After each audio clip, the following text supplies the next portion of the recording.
벌써 3주가 됐네요. 오늘은 복음 통일의 길이라는 주제의 메시지를 함께 나누겠습니다. 북한에 대한 두 가지 질문이 있습니다. 첫째는 제가 대학을 다니던 1990년대만 해도 북한에 과연 기독교인이 있느냐, 있다면 몇 명이나 되겠느냐 라는 질문에 대해서 거의 없을 거라고 대답했습니다. 많아봐야 10,000명 이하다. 기독교인 숫자를 많게 추정하는 전문가는 7,000명, 적게 추정하면 3,000명, 거의 없는 수준이다. 이렇게 얘기를 했습니다. 요즘 북한 기독교인은 대략 한 20만 명 정도 됩니다. 그러니까 기독교인이 한 20년 사이에 수십 배로 폭발적으로 증가했어요. 그래서 한 2년 전에는 실제로 있었던 일입니다. 북한의 장마당이라는 데 있잖아요. 알고 계시죠, 여러분? 그래서 북한에 두 개의 당이 있습니다. 노동당, 장마당. 노동당은 굶겨 죽이는 당이고 장마당은 인민을 먹여 살리는 당. 북한 주민들이 이런 농담을 합니다. 이 장마당이라는 게 자기 집에 있는 물건, 텃밭에서 가꾼 채소, 밀수해온 물건 이런 거 갖다 놓고 파는 곳입니다. 그러니까 장마당은 북한 내에 자본주의가 실험되고 있는 아주 첨단의 영역이라고 할 수 있습니다. 그 장마당에서 버젓이 성경이 팔렸습니다. 성경 팔린 지는 몇 년 됐어요. 근데 이제 거기서 진화한 사건이 뭐냐면은 누가 성경을 사 갔다가 화를 내면서 판 사람한테 반품을 요청했다 그럽니다. 왜 화를 냈냐면은 이게 쉬운 성경이 아니고 개혁 성경이라고. 성경에 우리 남한의 쉬운 성경, 새번역 성경, 아주 현대어로 읽기 쉽게 번역된 책들이 많죠. 그거 아니고 너무 오래된 읽기 어려운 성경이라고 화를 내가지고 미안하다 그러고 성경을 바꿔줬습니다. 그러니까 장마당에서 성경이 거래되는 정도가 아니라 반품과 교환까지 가능한 AS가 이루어지는 시대가 됐습니다. 그럼 기독교인이 한 20년 고난의 세월을 보내는 동안에 폭발적으로 증가할 수 있었던 이유가 뭘까요? 이게 첫 번째 질문입니다. 두 번째는 북한을 옹호한 자들이 이런 얘기를 합니다. 야, 김일성, 김정일, 김정은이가 진짜 정치범 수용소를 만들었겠냐? 주민을 그렇게 잔인하게 탄압했겠냐? 아니 정말 그렇게 탄압했으면 남한 역사를 봐라. 이승만, 박정희가 독재를 해가지고 4.19 혁명 일어나고 부마 사태 일어나고 6월 항쟁 데모해갖고 이 독재 정권들을 무너뜨렸는데 정말 김일성, 김정일, 김정은이가 그렇게 주민을 탄압했으면은 북한에서 데모가 일어나야지. 북한에서 데모가 일어나지 않지 않느냐? 데모는 남한에서만 일어나는 거 아니냐? 그러니까 북한 정권이 주민을 탄압했다는 거는 남한의 독재자들이 만든 거짓말이다.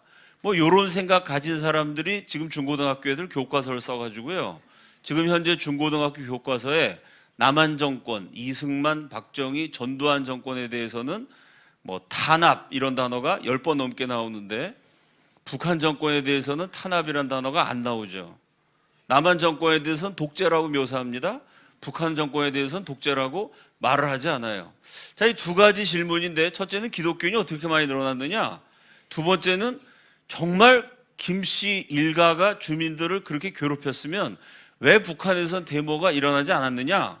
이 두 가지 질문에 대한 대답은 하나입니다. 이 대답이 연결돼 있어요. 그게 뭐냐? 공산주의 체제의 특징이기도 하고 일반 공산주의 국가의 그 특징을 아주 몇십 배 강화한 북한 정권의 체제의 본질이라고 할 수 있는 감시의 그 답이 있습니다. 북한의 복음이 왜 증거가 안 됐냐면요. 주민을 철저히 감시합니다. 어떻게 감시하느냐? 일반 주민 20명 가운데 1명이 비밀경찰이에요. 1명이 나머지 19명을 아침에 뭐를 먹고 점심에 누구를 만나고 저녁 때 무슨 일을 했는지를 샅샅이 일거수일투족을 기록을 해요. 군인들은 7명 가운데 1명이 비밀경찰입니다. 1명이 6명을 샅샅이 감시해요. 장교는 2명 가운데 1명이 비밀경찰이에요. 자, 이렇게 감시를 하니까 지난주에 메시지 나눴죠? 북한의 수용소는 체제에 반항하는 사람뿐만 아니고 체제에 반대할 가능성이 있는 사람, 더하기 그 가족까지 인간 이하의 정치범 수용소에 집어넣어요. 그러니까 주민을 샅샅이 감시해가지고 조금이라도 반대의 가능성만 보이면 즉각적으로 신고해서 잡아가둡니다. 그러니까 복음을 증거할 수가 없죠. 자, 그런데 감시 체제가 느슨해지는 경우가 있습니다. 내가 서울에서 이 교대 지구를 맡아서 주민들 감시하는 비밀 경찰인데, 아니 내가 감시해야 되는 대상이 어느 날 안 보여요. 어디 갔냐 물어봤더니 아버지 집에 놀러 간다고, 고향이 대전이라 대전 내려갔다는 겁니다.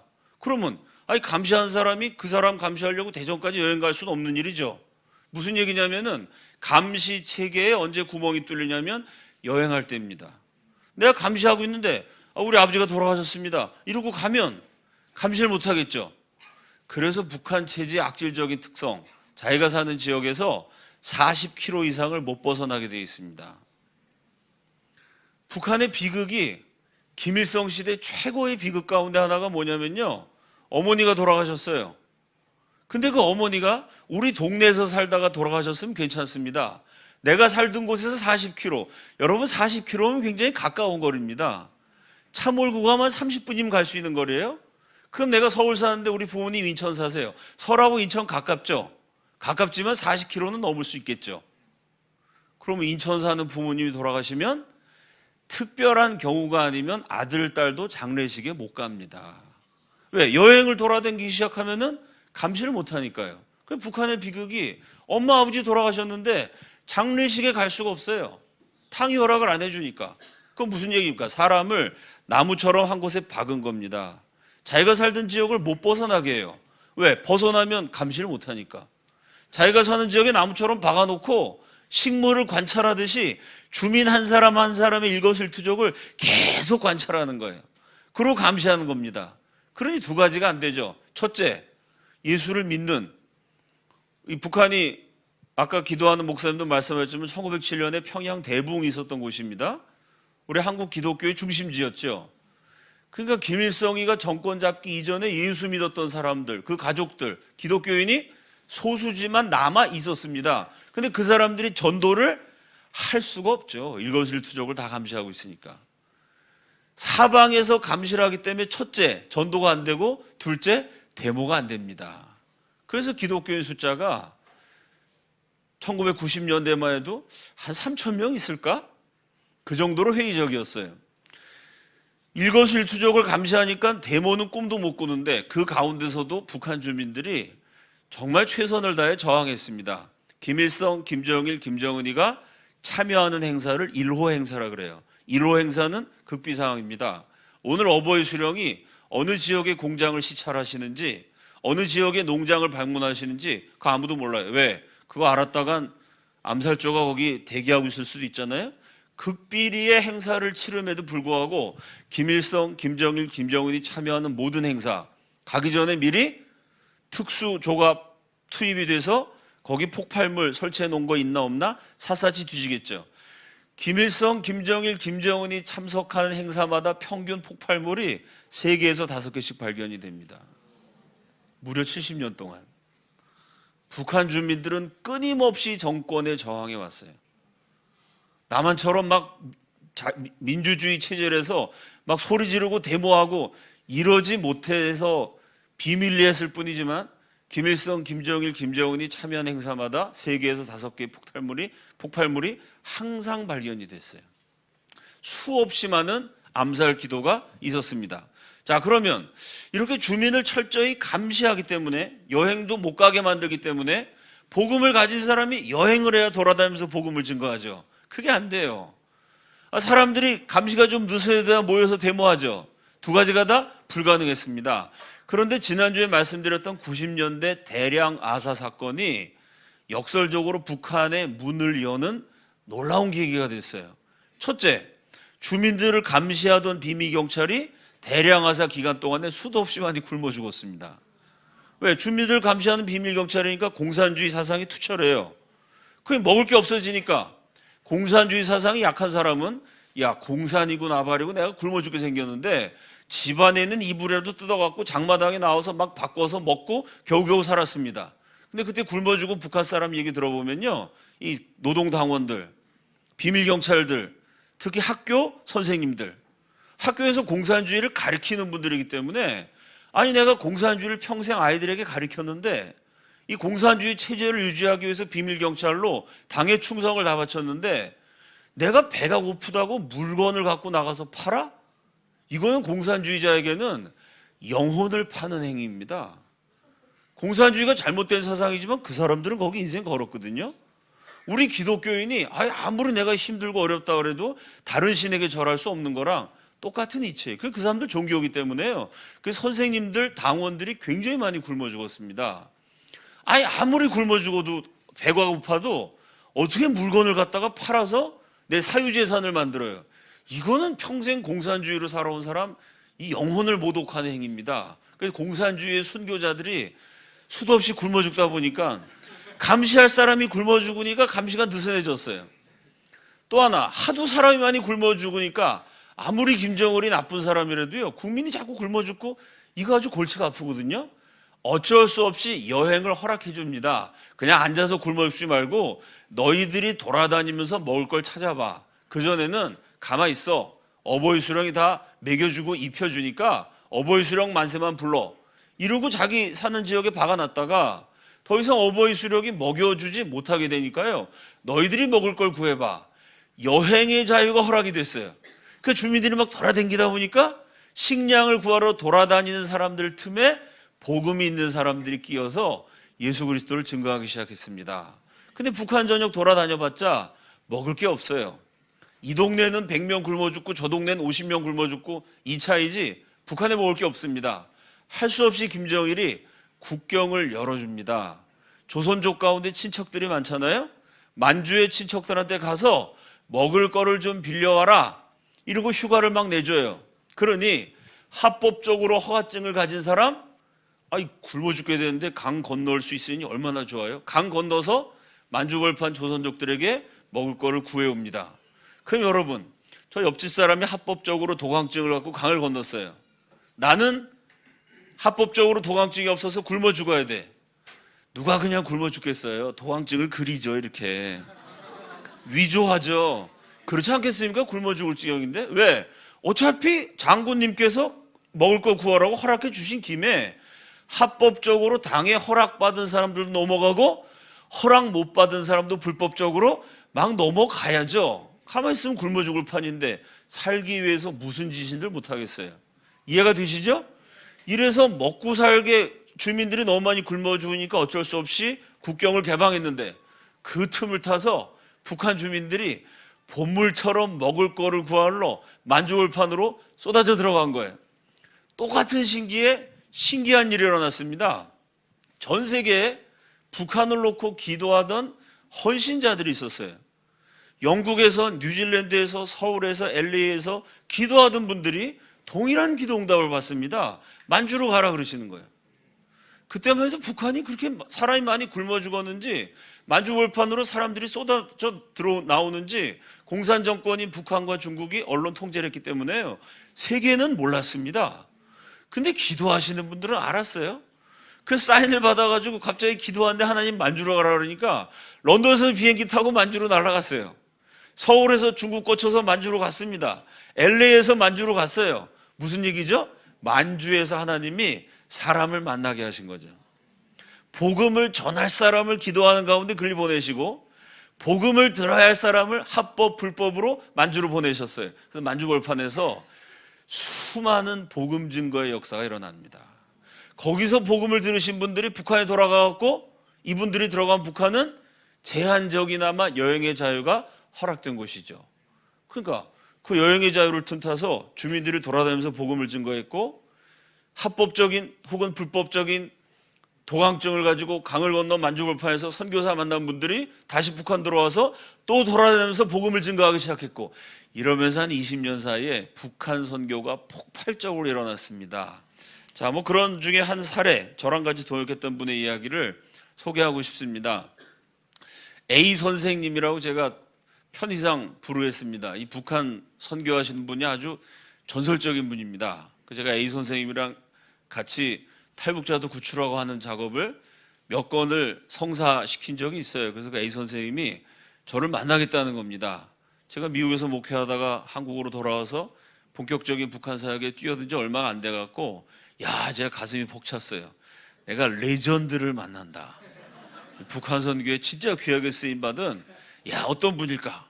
제가 궁금하고 딱 나갔다가 깜짝 놀랐습니다. 아니 그 목숨을 걸고 북한 선교를 하신 분이니까 되게 해병대나 특전사 출신 분들이 많습니다. 실제로 뭐 주먹으로 누구 쓰러뜨리기도 해야 되고 뛰기도 해야 되고 강목 휘두르는 깡패들 만날 일도 있고 이게 목숨 내놓고 하는 일이거든요. 그 되게 북한 선교 잘하시는 분들이 아주 용맹한 사나이들이 많아요. 그 내가 그런 분을 연상하고 딱 갔는데 한 50대 자그마한 아주머니 목사님이셨습니다. 근데 그분이 헤어스타일이 좀 특이한 게 이거를 파마를 너무 볶으셔가지고 너무 빠글빠글 해갖고 제가 저거 옛날에 그 장정구 파마라고 있었죠. 옛날에 그 복싱 선수 장정구 빠글빠글하게 하고 다니는 저거 내가 중학교 때 이후로 못 본 스타일이다. 헤어스타일이 좀 특이하시구나라고 생각을 했는데요. 이 자그마한 아주머니가 어떻게 이렇게 위험한 일 하셨을까 제가 궁금했어요. 근데 이분이 저를 딱 보시자마자 이호 목사님 안녕하세요. 목소리가 제가 흉내낸 것보다 훨씬 더 이상하세요. 그러니까 이 뉴스 같은 거에 보면 이렇게 저 신원 보호해주기 위해서 음성 변조하잖아요. 음성 변조한 목소리 이렇게 이상하게 나오죠. 이분은 변조를 안 하셨는데 자동으로 변조가 돼서 나오시는 거예요, 목소리가. 그게 참 특이하시다. 그 얘기를 해봤더니 이분이 하신 얘기가 사실은 제가 그때 제가 뵀을 때를 기준으로 한 16년, 17년 전에 암에 걸리셨다는 겁니다. 그 암 때문에 머리가 다 빠지셔가지고 어떻게 머리가 다 빠지는 바람에 그게 헤어스타일이 특이한 게 아니라 가발을 쓰신 건데 하여간 너무 많이 볶은 가발을 고르신 거죠. 그러니까 16년 전에 암으로 사형 선고를 받으셨다는 얘기를 하시는 거예요. 그래갖고 하신 얘기가 원래는 성악을 전공하셨대요, 대학에서. 근데 이 암세포가 이 성대에 들어가고 성대가 망가지는 바람에 자동 음성 변조가 되신 겁니다. 기가 막혀가지고 그 건강한 사람이 하기도 이게 무섭고 어려운 일인데 그 암으로 16년 전에 사형 선고 받으신 16년 전에 사형 선고 받으셨는데 지금 살아계신 것도 참 부활하신 것도 아니고 이게 좀 특이하시죠. 그 몸도 성치 않으신 분이 어떻게 이런 일 하십니까? 라고 제가 여쭤봤어요. 그게 그 무렵입니다. 이분이 평생을 북한 선교하겠다고 처녀 때부터 하나님이 감동을 주셔서 북한을 품고 기도하셨다는 거예요. 그러다가 한 30대 중반쯤 돼가지고 성악 전공하시고 신학교 나오셔서 여자 목사님으로 사역을 막 시작하려고 그러는데 몸이 이상해서 가봤더니 6개월밖에 못 산다는 거예요, 의사가. 이분이 평생 북한 놓고 기도하셨던 분이니까 내가 6개월을 한국에서 병원에서 보낼 것인가, 아니면 저 중국 땅이라도 북한 근처라도 가서 내가 평생 선교하려고 기도만 하고 준비만 하다가 죽게 됐으니 참 안타깝잖아요. 내가 평생 북한 선교하느라고 기도했는데 북한 문이 열릴 기미가 안 보이죠. 북한을 멀리 볼 수 있는 만주 땅이라도 가서 북한 선교 못해도 내가 북한 사람하고 비슷한 조선족 선교라도 실컷 하다가 어차피 6개월밖에 못 산다는 거 선교하다가 죽자. 기도하는데 하나님 이런 감동을 주신 거예요. 그럼 만주로 가라. 하나님 그러셔가지고 그냥 다 정리하고 유서 써놓고 가족들한테도 작별 인사하고 무작정 만주로 떠나신 겁니다. 그러니 제가 지난주에 말씀드렸지만 제가 중국에서 그 탈북자를 만났다는 말씀 지난주에 드렸죠? 그때보다 조금 전입니다. 그러니까 화장실을 이렇게 구덩이 파놓고 이러던 무렵이니까 거기 병원도 변변치 않죠. 그러니까 이제 아프면 그냥 죽는 수밖에 없습니다. 어차피 6개월밖에 못 사는 거 복음 전하다가 죽자. 이렇게 생각하고 만주로 가신 거예요. 여러분 아침에 밤새 몸이 아프죠. 말기암이니 얼마나 통증이 심했겠습니까? 약도 없고. 밤새 킁킁대다가 아침 일어나면 전도지 들고 길거리 나가서 전도하다가 쓰러지면 그냥 천국 가는 겁니다. 주님 오늘 제가 복음 증거하다가 죽겠습니다. 기도하고 나가서 열심히 전도하는 거예요. 여러분 오늘 내가 복음 증거하다 죽겠습니다. 기도하고 나가서 전도하는 그 심정이 어떻겠어요? 그 진정성, 그 열심. 그게 인간이 복음을 모르는 사람이라도 하나님이 지은 영혼인데 그게 영적으로 느껴지겠죠. 이분이 나가서 전도하면 이상하게 사람들이 막 눈물을 줄줄 흘리면서 예수를 막 믿는 겁니다. 그러니까 복음 증거하다가 쓰러지리라는 각오로 열심히 전도했더니 결신자가 점점 늘어나요. 그 결신자를 어떻게 합니까? 데려다 놓고 성경 공부시켜야죠. 제자 훈련 시켜야죠. 세례도 줘야 되죠. 교회 인도까지 해줘야 되죠. 그 얼마나 바빠지겠습니까? 전도해야지, 제자 훈련 시켜야지, 교회 인도해야지. 너무 바빠가지고요, 죽을 새가 없으셨대요. 그래서 6개월밖에 못 산다 그랬는데 막 1년이고 2년이고 계속 복음을 증거한 거예요. 거기서 너무 바빠가지고 하나님 조금 쉬었다 죽을게요 이러면서 계속 전도를 하신 거죠. 그러다가 거기 노숙자로 막 버려진 북한 사람들을 보기 시작한 거예요. 이게 조선족 비슷한데 못 먹어서 뻐썩 말랐어요. 복음 증거하다 보니까 북한 사람이라는 거예요. 북한에 먹을 거 구하러 사람들이 막 쏟아져 나올 무렵이니까요, 점점 그런 사람들이 많아져요. 이분이 고민하셨다는 거예요. 평생 북한 선교 하게 해달라고 기도했는데 하나님이 그 기도를 들어주신 거거든요. 그 북한 선교를 하면 되는데 뭐가 문제죠? 아니, 북한 선교라는 게 이게 좀 계획도 세우고 차근차근 진행을 해야 되는데 사실 당장 내일이라도 죽을 수 있거든요.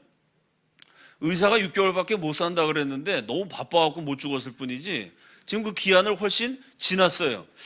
이건 내가 북한 선교를 지금 하기도 그렇고 하나님 기회를 주셨는데 안 하기도 그렇잖아요. 그죠?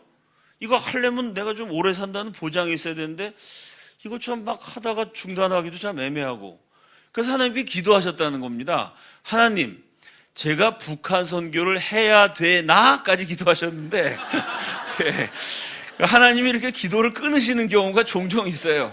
하나님, 북한 선교를 제가 그냥 해야 되나요? 안 해야 되나요? 해야 되나 기도하는데 누가 문을 두들겼다는 거예요. 비슷하죠, 스토리가? 누구하고 비슷하죠? 저도 깜짝 놀랐어요. 그리고 문을 열었더니 20대 청년 둘이 서 있더래요. 아주 거지행색을 해갖고 온몸이 막 땀에 젖고 막 진흙 막 묻고 옷이 막 찢어지고 얼굴에도 흉터가 있고 이런 청년들이 서 있는데 어디서 왔습니까? 북조선에서 왔시오. 북한에서 막 넘어왔다는 거예요. 어떻게 오셨나요? 먹을 것 찾아오셨나요? 아니요. 도움이 필요하신가요? 아니요. 혹시 북한 정권 경찰한테 쫓기고 계신가요? 아니요. 그럼 왜 오셨죠? 궁금해서 왔시오. 뭐가 궁금하신데요? 그랬더니 이 청년이 예수가 도대체 누구요?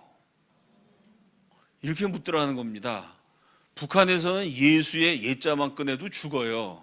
근데 여러분 생각해 봅시다. 청년 둘이요, 먹을 게 없어서가 아니고요, 무슨 경찰에 쫓기는 위급한 신변상의 문제도 아니고요, 예수가 누군지 너무 궁금해가지고 강을 건너서 3일 동안, 중국 강 건넜다가 중국 사람이 신고하면 잡혀가니까 길 없는 데로만 걸은 거죠. 3일 동안을 헤매가지고 예수가 누군지 알려줄 사람을 찾아온 겁니다. 이게 어떻게 된 거냐 물어봤더니 그 청년 둘이 사연을 들려줘요. 이 청년 하나가 이모님이 조선족이었대요. 그래서 이모가 늘 먹을 걸 싸들고 식량을 가지고 자기 친척을 찾아와서 조카와 가족들에게 먹을 거를 주고 갔다는 겁니다. 그런데 그날은 좀 이상하더래요. 이모가 와서 딴 때는 먹을 걸 주고 가는데 그날은 괜히 시간을 끌더래요.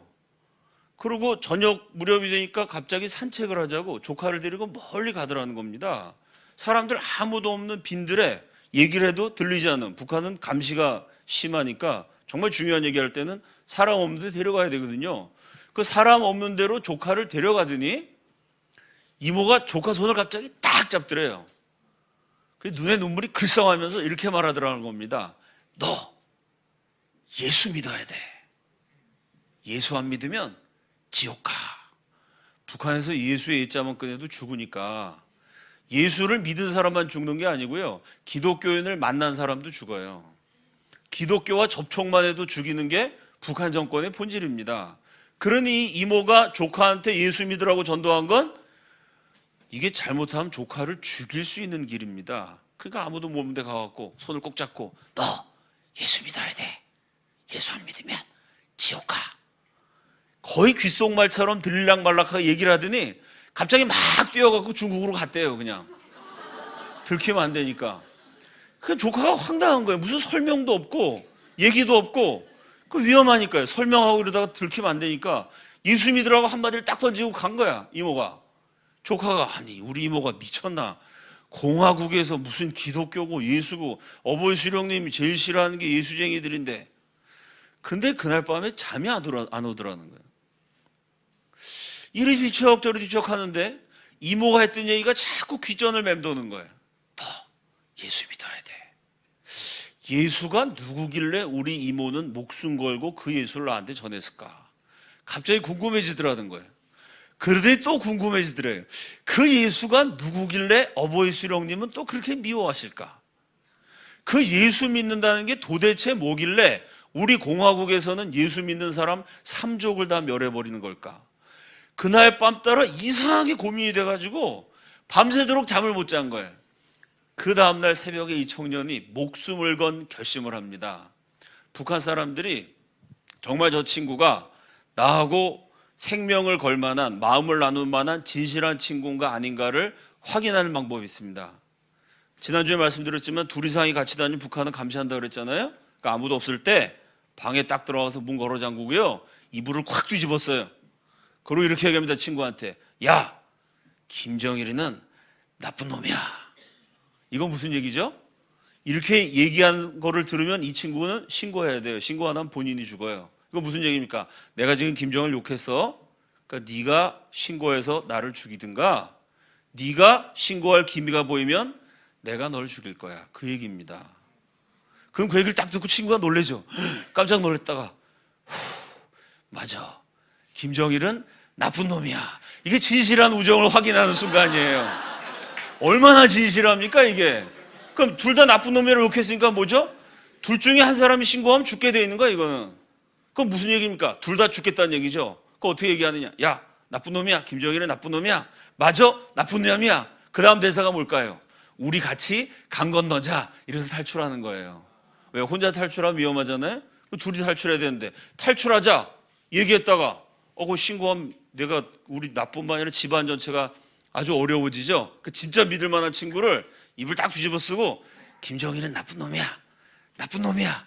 그래, 우리는 목숨 걸 친구니까 같이 강을 건너자. 이러고 팀을 짜갖고 탈출합니다. 되게 탈출 스토리가 그렇게 돼요. 이게 나름대로 화끈한 방법입니다. 남한에서도 좀 이런 식으로 우정을 확인하면은 세상이 좀 편해지지 않을까 가끔 생각을 해요. 이불을 딱 뒤집어 쓰고 친구한테 얘기한 거예요. 야, 예수가 누구냐?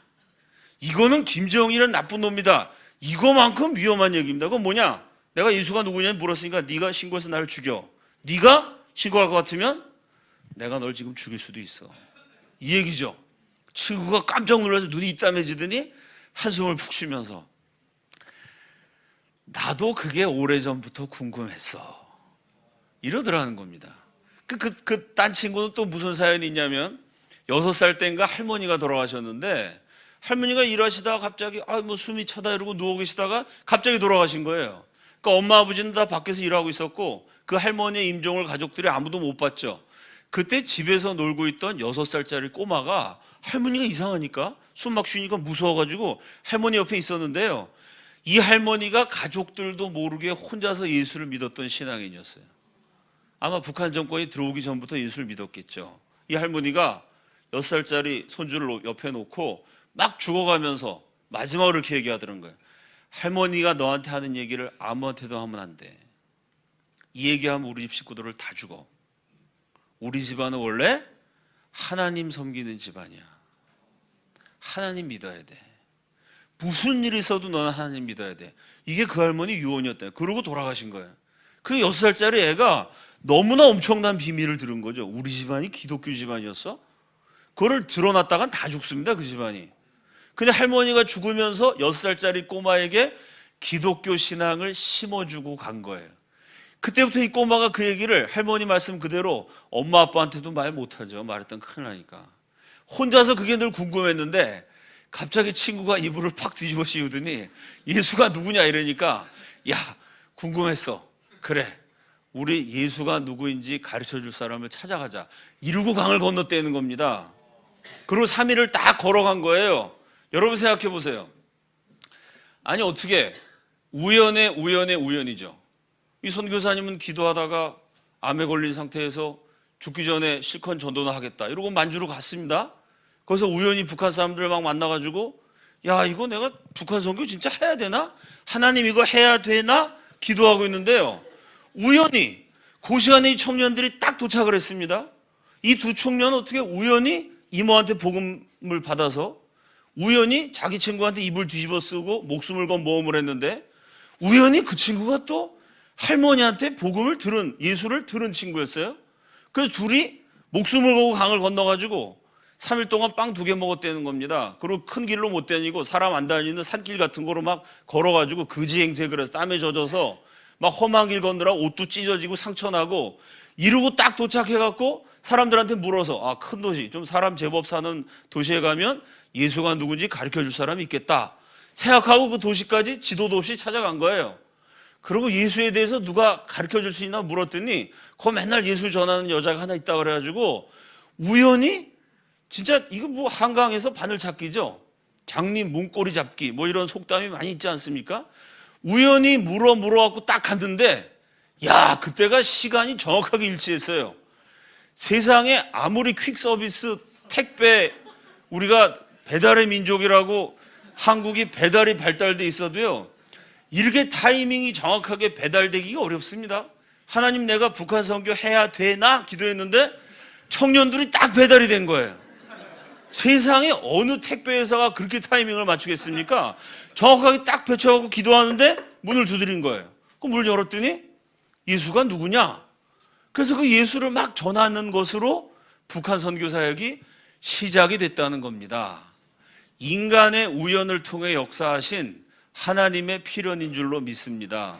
이렇게 해서 결국 그 A 선생님이 결국은 의사가 6개월밖에 못 산다 그랬는데 한 19년 8개월인가를 더 사시고 복음을 수많은 북한 사람에게 복음을 증거하시다가 한 2년 전인가요? 안타깝게 세상을 떠나셨습니다마는 그렇게 A 선교사님처럼 전 세계 기도하는 사람들을 하나님이 만주로 보내시고 복음을 들어야 할 사람을 하나님이 기가 막히게 정말 바알에게 무릎 꿇지 아니한 자 예비해 놓으셨던 사람들을 보내셔서 복음을 듣게 만드시고 그분들이 다시 북한에서 복음을 증거함으로써 한 20년 사이에 북한의 기독교인들이 폭발적으로 늘어나게 됐습니다. 자, 북한에 예수 믿게 된 그리스도인들 이야기를 같이 나누겠습니다. 우리 PPT 준비가 됐죠? 러시아 시베리아가 겨울에는 영하 40도, 50도 무지하게 추운 곳입니다. 그곳이 세계 최대의 침엽 수림입니다. 그래서 북한 노동자들이 경제난을 타개하기 위해서 벌목공으로 러시아에 수도 없이 파견이 됐습니다. 그 벌목공들의 수기를 읽어보면 정말 비참합니다. 영하 40도에 사는 것도 어렵고요. 나무 자르는 건 무지하게 어렵습니다. 제가 군대에서 공병대를 해가지고요. 나무를 몇 번 잘라봤는데 야, 이게 무슨 톱 같은 거 하나 주고 군대에서 나무 자르라는데 제가 정말 순교하는 줄 알았습니다. 나무 자르는 게 엄청나게 어려운 일이에요. 그 영하 50도에서 막 나무를 자르는데 바람이 확 불면은 이게 사람 등치 몇 배야 되는 나무가 막 쓰러지면요. 어느 벌목공 수기 읽어보면 막 일하다가 갑자기 쾅 소리가 나더니 이 앞에 쓰러진 나무까지 내 앞에서 일하던 동료 팔이 잘라져갖고 거기 이렇게 너덜너덜 달려있더라는 겁니다. 실제로 나무가 떨어져서 사람 덮치면은 그냥 사람 몸이 조각이 날 수 있습니다. 그 고생을 하고 위험을 무릅쓰고 북한 벌목공들이요. 러시아 시베리아 벌판에서 열심히 나무를 잘랐어요. 그런데 지금 유엔이 제재하고 있는 부분도 이 부분입니다. 개성공단도 마찬가지고요. 개성공단에서 우리 정부가 월급을 북한 근로자한테 직접 주는 거, 이게 자본주의입니다. 여러분 회사에서 월급 직접 받으시죠? 아, 더크로스 교회 모든 교인들의 월급은 더크로스 교회 담임 목사님께 먼저 입금을 할 테니까 교회 가서 찾아가십시오. 이런 거 없죠, 여러분? 자유민주주의 체제에서 상상 못합니다. 왜? 사유재산 제도를 인정하기 때문에 내 월급을 받는 겁니다. 북한 정권은 사유재산을 인정 안 하죠. 개성공단에서 일한 북한 노동자들의 월급을 우리 기업이 노동자들한테 준 게 아니고요, 김정은이한테 주는 겁니다. 그럼 김정은이 받아서 노동자한테 다시 전달하죠. 그게 뭐 많이 전달될 때 한 7% 된다 그래요. 4%다, 2%다, 뭐 여러 가지 학설이 있습니다. 11%다, 뭐 이런 사람도 있는데 어쨌든 몇 프로가 됐든지 대부분은 북한 정권 수중으로 갑니다. 이 벌목공들도 마찬가지예요. 열심히 나무 잘랐는데 러시아 정부가 월급을 북한 근로자 개인에게 준 게 아니고 정권한테 줬습니다. 그 시베리아에서 노동자들이 몇 년 동안 열심히 일했어요. 그리고 몇 년 만에 휴가를 얻어서 집에 왔는데 아니 어머니가 안 계셔. 어떻게 된 거냐 그랬더니 돌아가셨다는 겁니다. 아니 건강하던 어머니가 왜 갑자기 돌아가셨냐 그랬더니 굶어서 돌아가셨다는 거예요.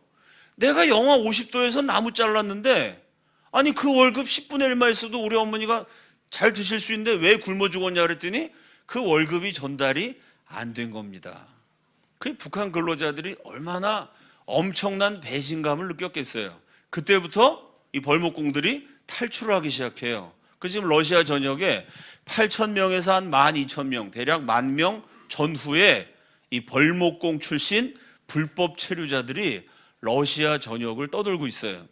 그 중에 한 사람 만수라는 벌목공이 선교사를 통해 예수를 믿게 됐습니다.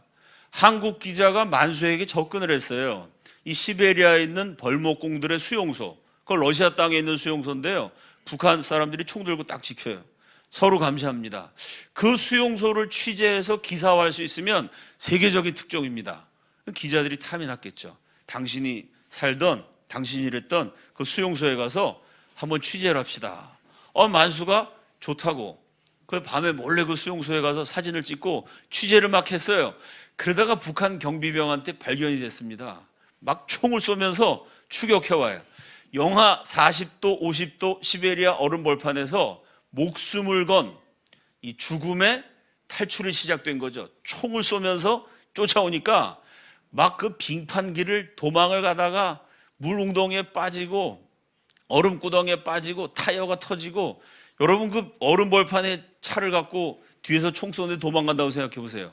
야, 이게 차가 막 얼음 벌판에 막 뒤집어질처럼 위험하겠죠. 한동안을 그냥 거의 서커스처럼 도망을 쳐가지고 겨우겨우 탈출에 성공했어요. 안전한 곳에 오자마자 기자가 한숨을 푹 쉬면서 얘기합니다. 아유, 만수 씨, 진짜 운전 잘해서 살려준 건 고마운데 내가 한 가지 좀 궁금한 거 좀 따집시다. 아니 여러분, 뒤에서 총을 쏩니다. 얼음 벌판이에요. 그 운전할 때 핸들을 두 손으로 꽉 잡아야죠. 핸들을 느슨하게 잡았다가 미끄러지면 이게 핸들이 막 올라가면 잘못하면 차가 뒤집어져 죽습니다. 아니 두 손으로 핸들을 꽉 잡아도 위험할 판에 무슨 드라이브 하는 것도 아니고 뒤에서 총을 쏘는데 한 손을 놓고 한 손으로 핸들을 잡고 운전한 거예요. 만수가 드라이브 하듯이. 아니 무슨 그 위험한 판국에 두 손으로 꽉 잡아야지 왜 한 손으로 운전을 했습니까? 만수가 빙그레 웃으면서 나머지 한쪽 손을 이렇게 펴 보인 거예요. 그냥 한 손을 이렇게 내리고 있는 줄 알았더니 그게 뭘 움켜쥐고 있었어요. 딱 폈더니 종이 조각이 하나 나와요. 얼마나 긴장을 했는지 손에 땀을 쥐게 하는, 이게 비유가 아니라 진짜 손에 땀이 져가지고요, 이 종이 쪽지에 글자를 적었는데 잉크가 땀으로 번져가지고 글자가 막 얼룩해졌어요. 그 종이 조각을 딱 폈더니 이런 글자가 써 있습니다. 내가 물 가운데 지날 때 너와 함께 할 것이며 내가 불 가운데 지날 때 너와 함께 할 것이라. 성경 구절을 딱 적어 놓은 거예요. 그 밑에다 기도를 적었어요. 이 말씀 그대로 어디에 있든지 무슨 일을 만나든지 나를 지켜주실 줄로 믿고 미리 감사합니다. 아멘. 여러분이 벌목공이 그 광활한 러시아 대륙에서 불법 체류자가 돼서 도망다니는 동안에 얼마나 위험한 일이 많고 마음이 얼마나 불안했겠습니까? 아침에 딱 일어나면 제일 먼저 종이 쪽지에다가 성경을 써요. 내가 불 가운데 지날 때 너와 함께 할 것이며. 불난집 가보셨어요? 얼마나 위험해요. 그 불 가운데 있을 때 내가 함께 할 것이다. 내가 물 가운데 지날 때 너와 함께 할 것이라. 홍수 나는데 가보면요, 물이 진짜 위험합니다. 홍수가 확 나면 이 물 가운데로 지나가면요, 자동차 같은 게 집체가 둥둥 떠내려가요. 물 가운데서도 불 가운데서도 내가 너와 함께 하리라. 아침에 일어나면 제일 먼저 이사야서의 말씀을 적어요. 그 말씀이 이루어질 것을 믿고 미리 기도를 드려요. 미리 감사해요. 이 말씀대로 나를 지켜줄 줄로 믿습니다. 아멘. 말씀을 적고 감사 기도를 적고 그걸 한 손에 딱 붙들고 다른 한 손으로 택시 운전을 하면서 러시아에서 살아남은 겁니다. 저도 목사로서 교회에서 말씀 붙들고 살아라, 이런 설교 참 많이 했어요. 제가 설교하면서도 미처 깨닫지 못한 깊이까지 탈북자 형제가 저에게 가르쳐 줬습니다. 말씀을 붙든다는 게 뭔지 여러분 실감이 나시죠? 정말 글자 그대로 말씀을 적고 그 말씀이 이루어질 것에 대한 기도 제목도 감사의 기도까지 미리 적고 그 말씀을 붙들고 그 말씀 의지해서 그 탈주민의 비극적이고도 불행한 생애를 살아남았습니다. 벌목공만 살기 어려운가요? 대한민국은 천국이어서 여기 사는 저와 여러분은 하루하루가 너무나 기쁘고 즐겁고 편안하기만 합니까? 그렇지는 않을 겁니다. 우리 인생에 수많은 위기가 있고 도전이 있고 어려움이 있습니다. 이 가운데 우리 그리스도인은 말씀을 붙들고 살아남아야 합니다. 내 능력으로가 아니고 내 재주가 아니고 내 계산이 아니고 오직 하나님의 말씀을 붙들고 미리 그 말씀대로 이루어 주실 것을 믿는 감사의 기도까지 드리면서 그리스도인으로 영성을 지키면서 이 땅에서 살아남으시기를 우리 주님의 이름으로 축원합니다. 그 다음 장면이요. 요건 중국의 감옥입니다. 주로 팔려댕기는 여자들이 갇히는데 여자 사진을 넣기가 그래서 남자로 바꿨습니다. 이 중국에서 1년에 한 번, 때로는 몇 년에 한 번 탈북자 일제 단속 기간이 있습니다. 100일 단속 기간. 그럼 100일 동안 중국 전역에 경찰들이 샅샅이 뒤져요. 그래서 불법 체류하는 팔려온 우리 북한 주로 여자들을 잡아냅니다. 고향인 북한으로 강제 북송을 보내죠. 옛날에는 강제 북송 당하면 100% 죽었습니다. 북한 정권이 얼마나 악랄했냐면요, 팔려 같은 여자가 돌아오면은 그 여자를 마을 한가운데 묶어놓고요, 그 여자의 아버지, 어머니, 오빠, 동생, 가족들이 돌을 들어서 쳐 죽이게 했어요. 너희 집안에 난 반역자를 때려 죽여야 그래야 그 집안 식구들이 충성심을 입증했으니까 강제 수용소에 안 가죠. 옛날엔 그렇게 탈북했다가 걸리면 다 죽었는데 요새는 하도 탈북을 많이 해가지고요, 탈북자들한테 어떻게 죽고 어떻게 삽니까? 그러면 되게 이렇게 대답해요. 말만 잘하면 살아납니다, 이렇게 얘기해요. 말 잘하면은 지금 또 탈북했다가 다시 돌아와도 잡혀와도 살아나는 경우도 꽤 있습니다.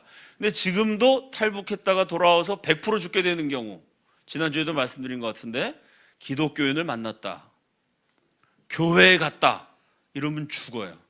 기독교를 믿은 게 아니라 기독교랑 접촉했다는 것만 확인되면 그건 100% 죽습니다. 이해가 되시죠? 자, 중국에서 일제 단속을 벌여가지고요, 북한 여자 8명을 잡았습니다. 그 압록강 건너가기 전날 중국의 감옥에서 북한 여자 8명이 만나게 됐어요. 같은 북한 사람인데 중국으로 팔려왔다가 중국 남자한테 팔려가서 애 낳고 살다가 경찰 단속에 걸려서 이제 내일이면 고향으로 돌아갑니다. 뭐 많이 살아난다 그러지만 잘못하면 여전히 죽을 수도 있어요. 뭐 노동교화소 같은 데 가면 뼈 빠지게 일만 하다가 일하다가 죽는 것도 있거든요. 맞아 죽는 것도 있지만, 그러니까 뭐 내일이면 내 인생의 마지막 날일 수도 있다 생각하니까 그 전날이 북한 여자들이 잠이 안 오겠죠. 그 8명이 깜빵에서 앉아갖고 싱숭생숭하고 있는데 그 8 중에 1명이 팔려가 있는 동안에 선교사님을 만나갖고 예수를 믿었습니다.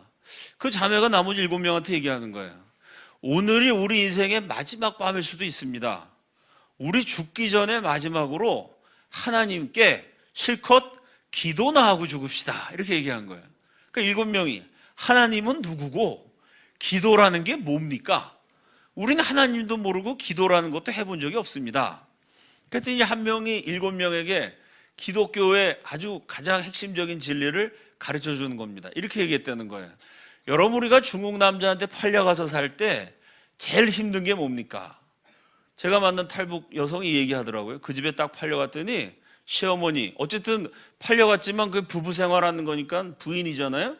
근데 그 시어머니 된 여자가 딱 이렇게 얘기하더래요. 너는 우리 집안의 며느리가 아니다. 너는 내 아들의 아내도 아니다. 너는 우리가 돈 주고 사온 물건이다. 이렇게 얘기하더라는 거예요.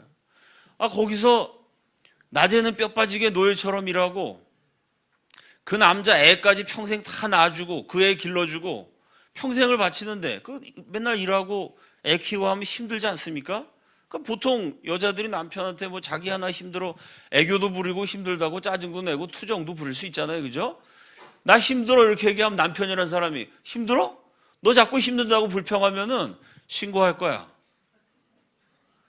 이러니 우리가 한 여자분이 이렇게 얘기했다는 겁니다. 우리가 중국 남자한테 팔려가서 살면서 제일 힘든 게 힘든 티를 못 내는 거 아닙니까? 힘든다 그러면은 시어머니고 마을 사람이고 남편도 너 자꾸 힘들다고 불평하면 북한 보낼 거야. 이렇게 협박을 하니 힘들어도 힘들다는 말 못하고 혼자서 아무도 없는 데 가서 일하다가 밭에서 일하다가 거기서 뚝뚝 눈물 흘리는 게 어디 한두 번이었겠습니까? 제일 힘든 건 뭐냐? 힘든다는 말도 못하는 거. 그 남편으로서 중국 남자 팔려갔지만 어쨌든 남편인데 섭섭했겠죠, 여자로서. 근데 하나님은 어떤 분이냐? 내가 힘들다는 얘기를 아무리 많이 해도 우리가 같이 살았던 중국 남자들하고는 정반대로 내가 힘들다는 얘기를 100번 하고 1000번 해도 한 번도 야단치지 않으시고 한 번도 내 얘기 지겹다고 말 끊지 않으시고 내가 힘들다는 똑같은 얘기를 100번 1000번 해도 그 얘기를 다 들어주시는 분, 그분이 하나님입니다. 기도라는 건 뭐냐? 8명이 깜빵에 쭉 둘러앉아 있었어요.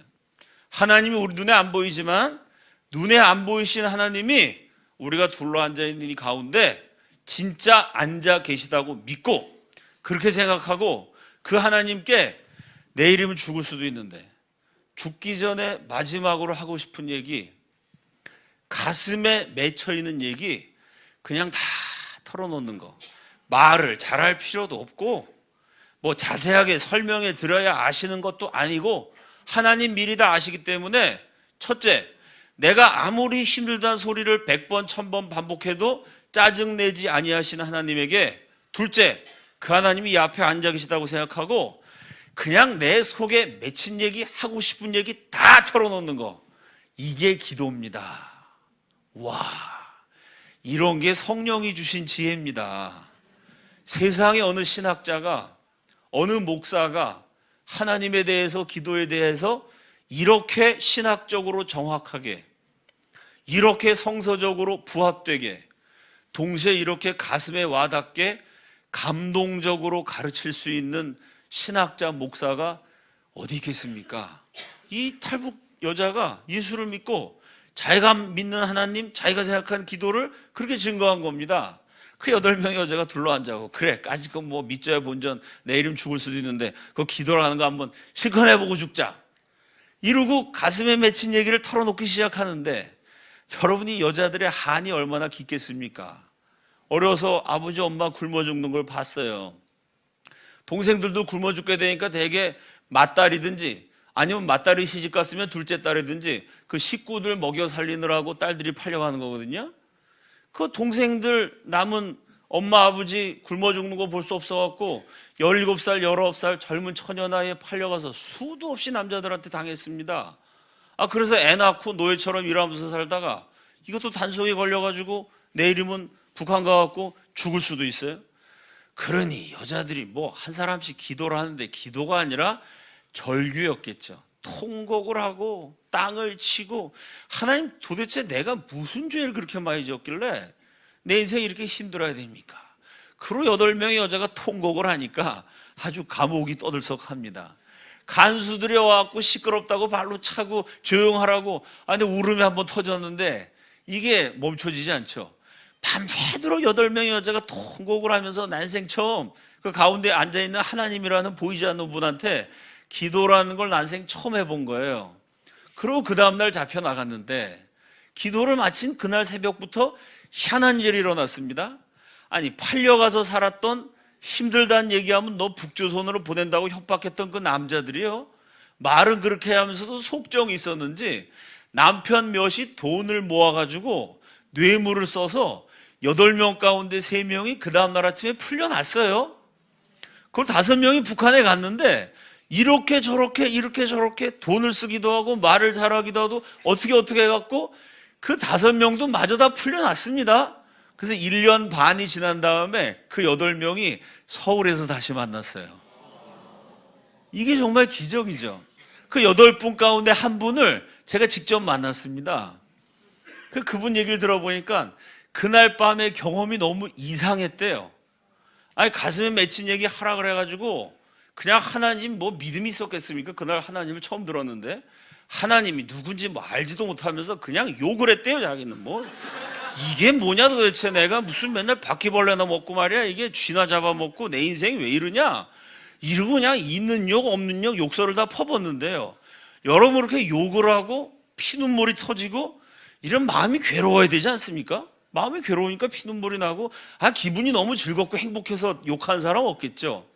입으로는 욕을 하고 눈에선 피눈물이 나는데요, 마음 한구석이 이상하게 따뜻해지더래요.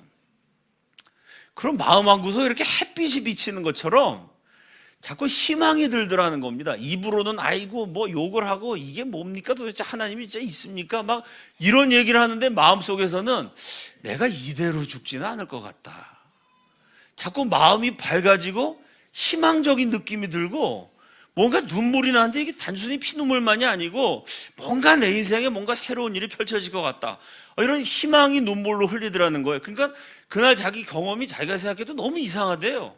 너무 슬픈데, 너무 억울한데, 내일 죽을 거 생각하니까 너무 무서운데, 너무 불안한데, 근데 왜 마음 한구석이 따뜻하지? 왜 자꾸 희망의 햇살 같은 게 비치는 것 같은 느낌이 들지? 그 자기 마음이 자기도 겪어보지 못한 감정 상태라 너무 희한했다는 겁니다. 그 남조선에 오자마자 제일 처음 목사님을 찾아갔대요. 내가 이런 마음을 겪었는데 그게 뭡니까? 그랬더니 그 목사님이 그게 바로 성령 충만이라고 가르쳐 주셨대요. 야, 이게 성령 충만이라는 거구나. 그거 너무 신기해가지고 그 성령 충만이라는 거 내가 한 번 더 하고 싶은데 그거 하려면 어떻게 해야 됩니까? 요럴 때 목사들은 딱 준비한 대답이 있죠. 우리 교회 등록하시면 됩니다. 이번 주부터 우리 교회 부흥회가 열립니다. 이러고 목사님이 자기 교회를 데리고 가가지고 부흥회 참석을 했다는 거예요. 그래서 그때 자기가 배웠대요. 부흥회 가면 성령 충만하다. 그 다음부터 대한민국에 유명하다는 이름 있는 부흥회는 다 갔답니다. 저한테 이렇게 얘기해요. 목사님, 내가 용하다는 부흥회는 다 가봤는데 감옥 부흥회처럼 성령 충만했던 적이 없어요. 북한 사역을 하면 위험한 일도 있고 힘들 일도 있습니다만은 제가 일을 계속하는 가장 중요한 이유, 하나님이 맡기셔서 하는 것이지만 개인적으로 인간적으로 제일 중요한 이유는요, 제가 제일 많이 배워요. 하나님의 일을 하는 것은 그게 어떤 일이든지 축복입니다. 아멘이시죠? 그 일에 뛰어든 사람에게만 부어주시는 은혜가 있어요. 내가 그 탈북 자매에게서 기도가 뭔지를 배웠어요. 기도는 뭐냐? 내가 힘들다는 소리, 여러분 힘들다는 소리 자꾸 하면요, 같이 이불 덮고 사는 남편과 아내도 막 부인이 자꾸 똑같은 거로 힘들다, 또 그 소리, 레파토리 좀 바꿔봐, 짜증이 납니다. 사람은, 그죠? 좋은 말도 자꾸 들으면 지겨운데 맨날 아프다 힘들다, 그거 뭐 누가 그걸 다 들어주겠습니까? 사람은요, 좋은 소리도 자꾸 하면 실증이네요. 근데 하나님은 내가 아프고 힘들고 억울하고 원통하고, 사실은 내가 아프고 힘들고 억울하고 원통하고 따지고 보면 내 잘못인 것도 많거든요. 그렇게 아파도 싸다고 내 스스로 판단 내릴 만한 일도 많거든요. 그래도 내가 잘못했고 아파도 싼 걸 내가 스스로 알지만 그럼에도 불구하고 내가 아프고 힘들어서, 인간이니까 아프고 힘들다고 원망하고 불평하죠. 내가 잘못해놓고 아프고 힘들다고 원망하고 불평할 때조차도 그거를 100번이고 1000번이고 해도 짜증내지 아니하시고 실증내지도 아니하시고 내 얘기를 다 들어주시는 하나님, 그 하나님께 뭐 기도가 유창할 필요가 있겠습니까? 기도가 무슨 글쓰기 대회 나가는 것도 아니고 말을 멋있게 할 필요가 있겠어요? 그저 내 가슴에 맺힌 얘기, 하고 싶은 얘기 다 털어놓는 것. 외롭기도 하고 괴롭기도 한 한평생 좋으신 아버지께 마음을 털어놓고 기도하면서 견뎌내고 이겨내시기를 우리 주님의 이름으로 축원합니다. 그 다음 장면이요, 요게 이제 강 건너는 동포들 사진입니다. 타이어 같은 걸 잘라서 만든 튜브. 저 앞에 있네요. 예. 여기 있네요. 예. 튜브 타이어 같은 거로 튜브를 이렇게 만들어서 강을 건너요. 강 수위가 낮을 때는 첨벙첨벙 걸어오기도 합니다. 사진을 가만히 보면은 위에는 두껍게 입었죠? 그게 추운 것 같아. 근데 밑에 바지는 벗었어요. 대개 이렇게 강을 건넙니다. 왜냐하면 바지를 입고 강을 건너면 옷 젖잖아요. 젖은 채로 돌아다니다가 중국 사람이 보고 저 바지가 젖은 거 보니까 강 건너온 녀석이구나, 도망쳤구나 신고하면 잡혀가거든요. 그래서 이제 바지를 되게 비닐 같은 데 넣어서 손에 들고 아랫돌인 저렇게 대부분 잘 안 입고 건너자마자 잽싸게, 이 바지 입고 건너면 젖은 바지를 또 벗으려면 이게 시간 걸리잖아요. 벗고 새로 입고 시간 걸리니까 대개 그냥 밑에는 안 입고 건너자마자 잽싸게 그냥 밑에를 대충 닦고 잽싸게 바지를 딱 입어서 강 건넌 티를 안 내고 그러고 돌아다닙니다. 제가 이제 북한에 몰래 숨어서 예수 믿는 지하 기독교인들을 구출했던 경험들이 여러 번 있습니다. 제가 처음 구출했던 자매가 17살 때인가 이제 팔려갔어요. 그래서 중국 남자한테 팔려갔다가 이 남자가 자꾸 때리고 그러니까 도망쳐갖고 노숙자로 살다가, 요즘은 아주 또 인신매매단들이 수법이 악해가지고요, 북한 처녀를 데리고 중국 남자한테 팔면서 도망치는 루트를 가르쳐줘요. 야, 저 남자가 알코올 중독자, 이것도 미리 가르쳐줍니다. 저 남자가 너 되게 때릴 거야. 그래서 힘들면은 이렇게 도망쳐서 노숙자 생활을 하고 있으면 내가 도와줄 거야. 이걸 미리 가르쳐줍니다. 왜 가르쳐줄까요? 여러분 생각해 보세요. 인신매매단 입장에서는 이 여자를 돈 받고 한 번에 딱 팔았어요. 그럼 돈을 한 번 벌죠. 팔았다가 남자한테 맞아서 가출하면 그걸 딴 데다가 또 팔아요. 그래서 또 가출하면 딴 데다가 또 팔아요. 여러 번 팔수록 돈을 여러 번 받으니까 벌이가 됩니다. 그래갖고 팔면서 도망치는 법을 가르쳐줘요. 도망치면 잘왔어 그러고 똑같은 돈 받고 또 팝니다. 여자 하나 갖고 여러 배의 이익을 남기는 거죠. 그 자매가 3번 팔려갔다가 도망치고 노숙자 되고, 그 상태에서 선교사님을 만나갖고 복음을 듣게 됐습니다. 그 선교사님 마지막으로 질문했어요. 너 원하는 대로 보내줄게. 한국 갈래? 아니면 미국도 탈북자를 받아주니까 미국 갈래? 한국 갈래? 질문했더니 이 자매가 저 북한에 갈래요. 그때만 해도 북한 가면 죽던 시절입니다. 탈북자 많지 않던 시절. 야, 너는 탈북한 지 3년 넘어가지고 네가 탈북한 걸 그 동네 사람 다 아는데 너 가면 죽어. 그래도 갈래요. 왜? 아니, 북한 동포들 살아서도 지옥인데 예수 안 믿어서 죽어서도 지옥 가면 얼마나 불쌍해요. 내가 예수님 전하러 갈래요. 하나님이 그 자매에게 선교사의 마음을 주신 거죠. 그래, 그럼 넌 선교 사명자야. 이러고 선교사님 붙들고 6개월 동안 스파르타식으로 하루 12시간씩 제자 훈련을 시켰어요. 그럼 마지막에 이 선교사님도 여자분이, 두 여자가 지금 뭐 USB 이런 거로 성경책 북한에 많이 들어갑니다만 그때만 해도 옛날이니까요. 두 여자가 일주일 동안 낮과 밤을 새가지고 성경을 종이에다가 적었어요. 필사를 했어요. 이 필사한 성경을 이렇게 접어가지고 쬐끄맣게 만든 다음에요, 한겨울에는 패딩을 입잖아요. 패딩 옷이 두껍잖아요, 그죠? 요 패딩을 쪼개요. 요 안에다가 성경 구절 적은 걸 넣고 이걸 꼬매면 옷 안에 성경이 있는지 모르겠죠. 아무리 뭐 북한 사람이 단속한다 해도 옷을 이렇게 째겨서 이 두루마리, 이 종이에다 쓴 성경을 찾아내기는 어렵겠죠. 성경을 다 적어갖고 옷에다가 넣은 거예요. 그 북한에 들어갔어요. 이거 누가 봐도 죽으러 간 건데 하나님이 하여간 여러 번 기적을 일으키셨고, 하여간 뭐 놀라운 간증입니다. 밤새 얘기해도 다 못하는 얘기인데요. 기가 막히게 자매가 살아가지고요, 거기서 복음을 증거했어요. 그래서 거기 지하교회가 세워졌습니다. 지하교회라 그래서 이렇게 간판단 교회가 아니고요, 한 새벽 2시쯤에 주로 가족들 중심으로 한 5명, 6명 둘러 앉아갖고 예배 드리는 거예요, 몰래. 어떻게 예배 드리냐면 이렇게 소리내서 찬양하면 큰일 나죠. 잡혀가니까 구주의 십자가 이랬다가 그냥 잡혀가요.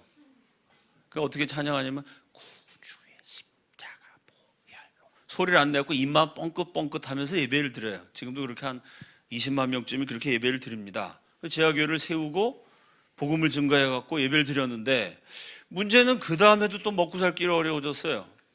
그 자매가 팔려갔다가 3년 반 만에 예수 믿고 들어가서 복음 증거해서 교회를 세우고 결국 먹을 게 없으니까 또 팔려가게 됐습니다.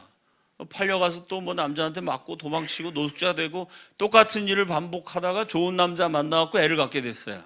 이 애는 한국에서 낳아야 되겠다. 그리고 탈출을 시도했는데 그 탈출하려고 그러다 위험해갖고 이게 중단이 됐어요. 야, 나는 대한민국에 못 갈 팔자구나.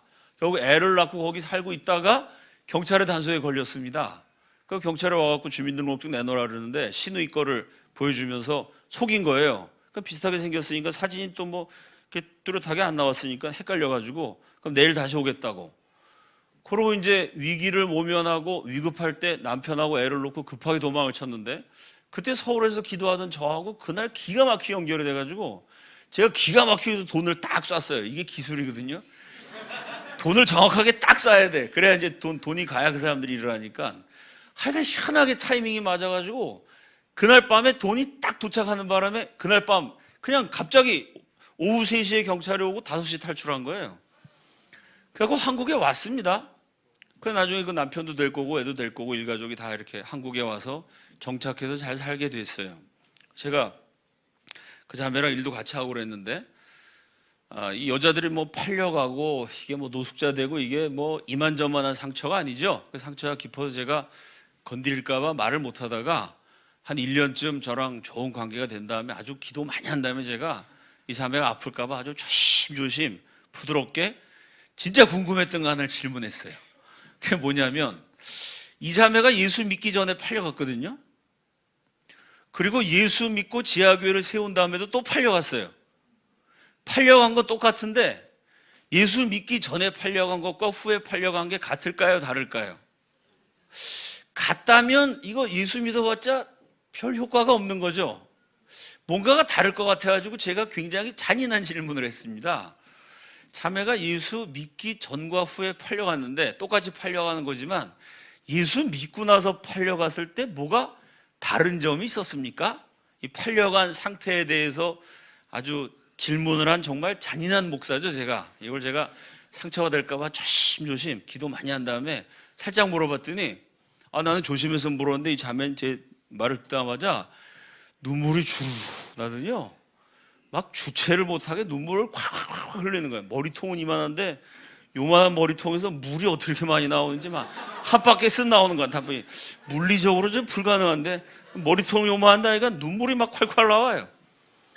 그게 저한테 이렇게 얘기하는 거예요. 목사님, 제가 은혜가 뭔지를 배웠어요. 이렇게 얘기하는 거예요. 그 무슨 얘기냐면 처음 팔려갈 때는 멋 모르고 팔려갔죠. 그냥 남자한테 시집 가듯이 팔려가는 건 줄 알았는데요. 여러분 그 17살, 19살 예쁜 북한 처녀를 그거를 잡은 거 아니죠. 스스로 자기 몸을 팔겠다고 스스로 나왔지만 그 자매들을 이렇게 수령해서 돈 받고 파는 이 일을 하는 중국 사람들은 대개 인신매매범, 조직폭력단 뭐 이런 부류겠죠. 그 여러분 그 거친 사내들이 이 예쁜 처녀들을 그냥 놔두겠습니까? 그냥 팔려가면 된 줄 알았는데 팔려가기 전에 무수히 강간을 당합니다. 하룻밤에 3놈이 덤비기도 하고 5놈이 덤비기도 하고 17살짜리 이건 뭐 그냥 이건 뭐야? 뭔지도 모르고 엄청나게 당한 거예요. 얼마나 끔찍했겠어요. 그러고 팔려갔다가 못 모르고 처음에 갔는데 두 번째 압록강을 딱 강 앞에서 바지 벗고 이제 저 강 건너에서 불빛이 딱 비치면 신호가 나면 건너가서 또 팔려가는 겁니다. 그 강을 딱 보는데 한숨이 나더라는 거야. 야, 내가 오늘부터 팔려가기까지 또 얼마나 강간을 당할까. 강을 보면서 기도했대. 하나님, 내가 어떤 사람한테 팔려가도 좋으니까 제발 강간은 좀 당하지 말게 해주세요. 하나님 저를 좀 지켜주세요. 이렇게 기도했는데요, 하나님이 그 기도를 들으셨다는 겁니다. 강을 딱 건넜는데 보통 밑에 졸개들이 그 업무를 처리하는데요, 그날따라 그 인신매매단의 중간 보스쯤 되는 두목이 요즘 단속이 심하다고 직접 그 강가까지 나왔더라는 겁니다. 근데 그 중간 보스가 여자였대요. 그러니까 한족 여자인데 그 여자의 몸으로 북한 처녀들을 파는 인신매매단의 중간 두목이 됐으니까 뭐 인생의 사연이 파란만장한 여자였겠죠. 이 여두목이 딱 와서 보니까 못 먹어서 빼싹 마른 여자 이렇게 와가지고 오돌오돌 떨면서 옷을 입는 거예요. 같은 여자 입장에서 좀 불쌍하잖아요. 갑자기 그 중간 보스가 이렇게 물어보더라는 겁니다. 너 밥 먹었니? 이러더래 갑자기. 저 이틀 동안 아무것도 못 먹었는데 그랬더니 야, 얘 밥부터 먹이자. 이러고 데려가가지고 밥을 뭐 그냥 반찬을 쫙 차려갖고 두목이 먹는 밥이니까 꽤 밥이 좋았겠죠. 밥을 주는데 이틀을 굶었으니 뭐 정신없이 밥이 눈으로 들어간지 귀로 들어간지 막 퍼먹었대요. 그때 여자가 갑자기 물을 이렇게 따라주면서 등을 두들기면서 야, 너 이렇게 먹으면 체해. 그래서 언니처럼 이렇게 보살펴 주더라는 거예요. 그 밥을 다 먹은 다음에 두목이 이렇게 얘기하더래요. 너 나이가 몇 살이니? 몇 살입니다. 그랬더니 이 여자가 지금 중국에 한국보다 잘 사는 사람이 중국에 한 1억 5천만쯤 된다 그러죠. 중국이라는 나라가 워낙 이게 격차가 커갖고요. 한국보다 잘 사는 사람이 한국 인구보다 많은데요. 동시에 아직도 굴 파놓고 사는 사람도 한 6천만 돼요. 중국 차이가 크니까 아주 중국의 가난한 시골에서 도저히 여기선 내 인생 빛을 못 보겠다고 생각하고 이 젊은 처녀의 나이로 가출을 해가지고 어떻게 어둠의 세계에 발을 들여놔서 인신매매단의 중간 보스가 됐으니까 이 여자도 참 인생의 사연이 깊었겠죠. 야, 내가 고향 떠날 때 우리 막내 여동생이 있었는데 걔가 언니 가지 말라고 그렇게 나한테 매달려갖고 내가 걔를 뿌리치고 언니가 돈 많이 벌어서 맛있는 거 많이 사주고 이쁜 옷 사준다고 그러고 고향을 떠난 게 내가 10수년 전인데 그 후로 내가 고향에 한 번도 못 갔다. 내 막내 여동생이 살아있으면 네 나이쯤 되겠다. 이러고 인신매매단 보스하고 인신매매당하는 여자가 갑자기 내적 치유 과정을 이렇게 어린 시절을 막 얘기하면서 내 여동생 얘기를 하고 막 이러면서 둘이 막 진실한 대화가 막 오간 겁니다. 그러면서 야, 너를 보니까 자꾸 그 여동생이 생각이 난다. 이러더니 이 자매라 뭐 자매죠. 어쨌든 뭐 질이 좀 안 좋은 자매긴 하지만 그 범죄 세계에 있는 자매님이 밑에 있는 졸개들한테 얘 오늘부터 내 동생이니까 건드리면 죽여 한마디 하더란 거예요. 그 두 번째 팔려갈 때는요 하루 밥 3끼 반찬 가득해갖고 두목이 먹는 밥 꼬박꼬박 오고 남자들이 건드리면 죽는데 어떻게 건드립니까? 두목이 명령했으니까 가는 데마다 탁 남자들이 인사하고 털끝 하나 건드리지 않았다는 거예요. 털끝 하나. 그 얘기 저한테 하면서 이렇게 얘기하는 거예요. 팔려가는 신세였지만 예수 믿어 거듭난 하나님의 자녀를 하나님이 눈동자처럼 보호하시는 은혜, 그 은혜가 뭔지를 제가 배웠어요. 그 은혜를 배운 사람은 저였습니다. 제가 그 얘기를 듣고 바로 기도실에 가서 회개했어요. 내가 은혜에 대해서 책도 쓰고 설교도 하고 기독교 신학의 주제가 은혜다 그럴듯한 논문 발표한 적도 있는데요, 내가 맨날 입을 열면 은혜 그랬는데 목사인 내가 말하는 은혜와 저 탈북 여자가 말하는 은혜는 같은 은혜지만 그 깊이에 있어서 얼마나 차이가 있나. 나는 맨날 은혜 그러면서도 인생이 조금 힘들면 하나님 진짜 나를 사랑하십니까? 사랑하시기는커녕 도대체 나한테 관심이나 있으시나요?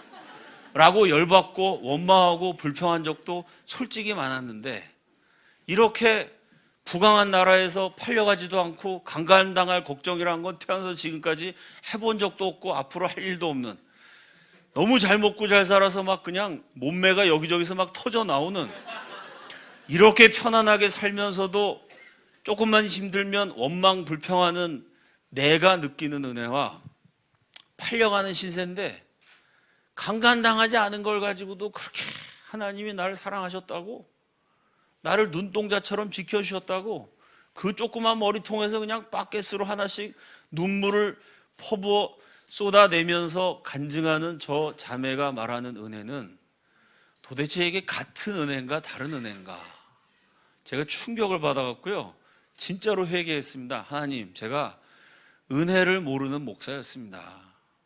내가 은혜를 너무 얄팍하고 피상적으로 알았고 정말 하나님 은혜에 내가 진심으로 감사하지 못했습니다. 제가 그 자매에게 은혜를 배웠습니다.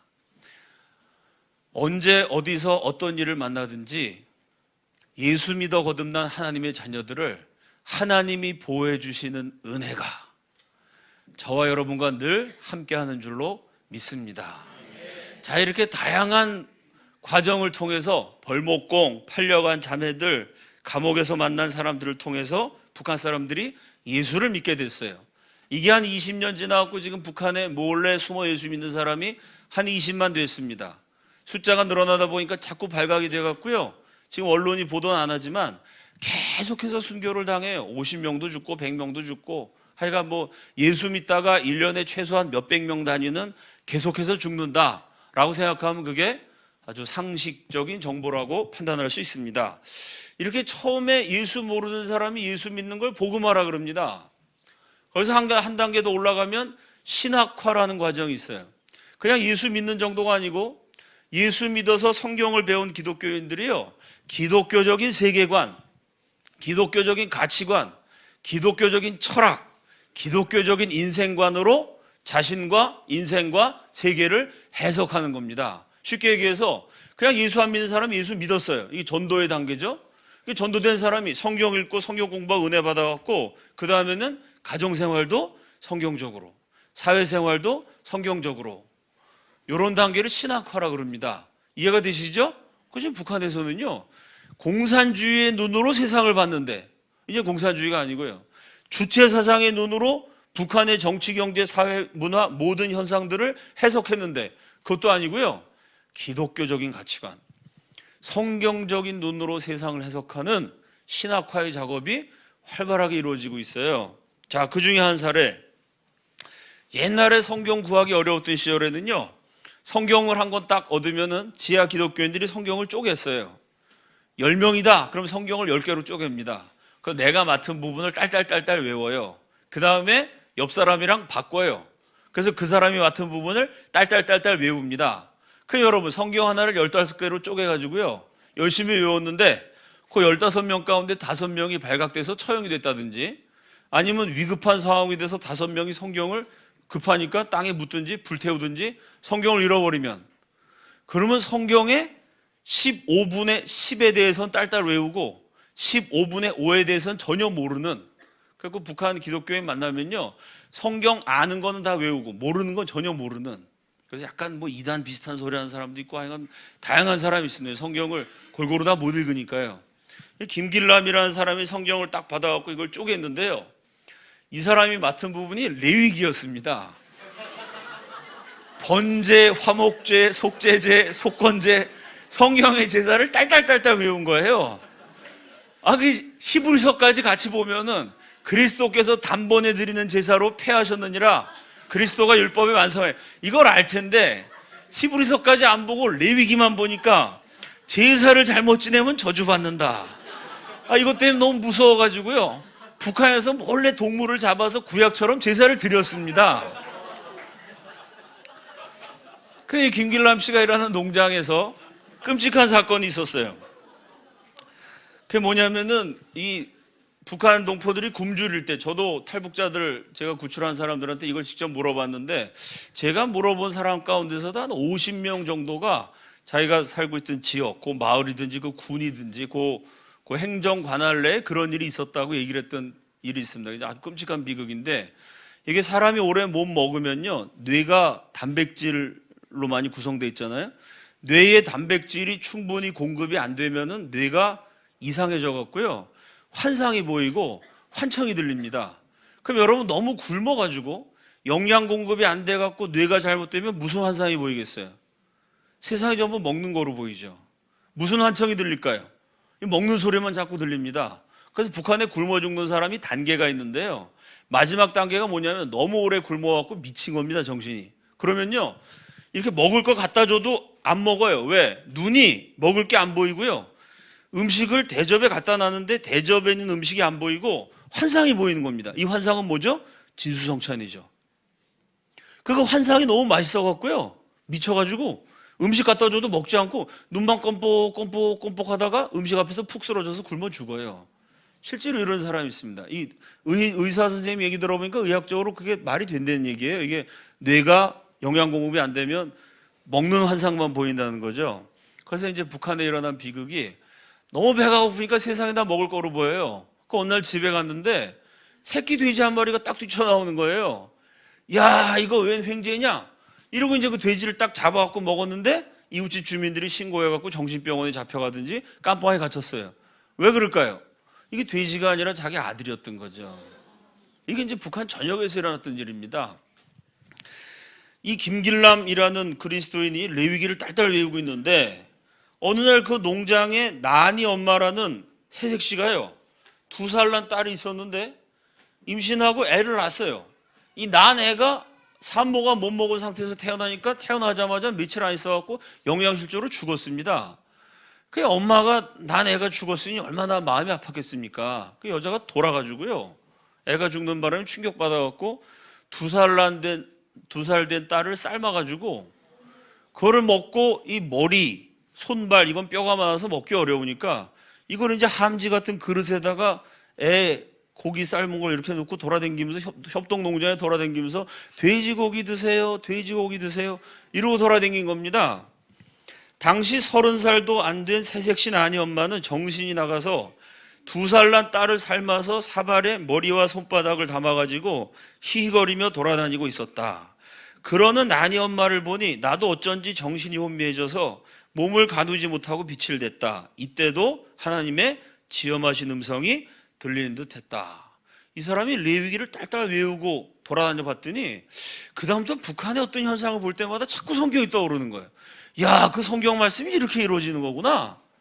야, 이 북한이 하나님 안 믿는 나라인데 하나님을 안 믿는데도 하나님 말씀은 여기서도 적용이 되는구나. 이런 걸 막 느끼고 있다가 이 자기 애 삶은 나니 엄마를 딱 보는데 자기가 외웠던 성경 구절이 탁 떠오르는 겁니다. 그 다음 장면이요, 레위기 26장 26절에서 29절 다 함께 읽습니다. 시작.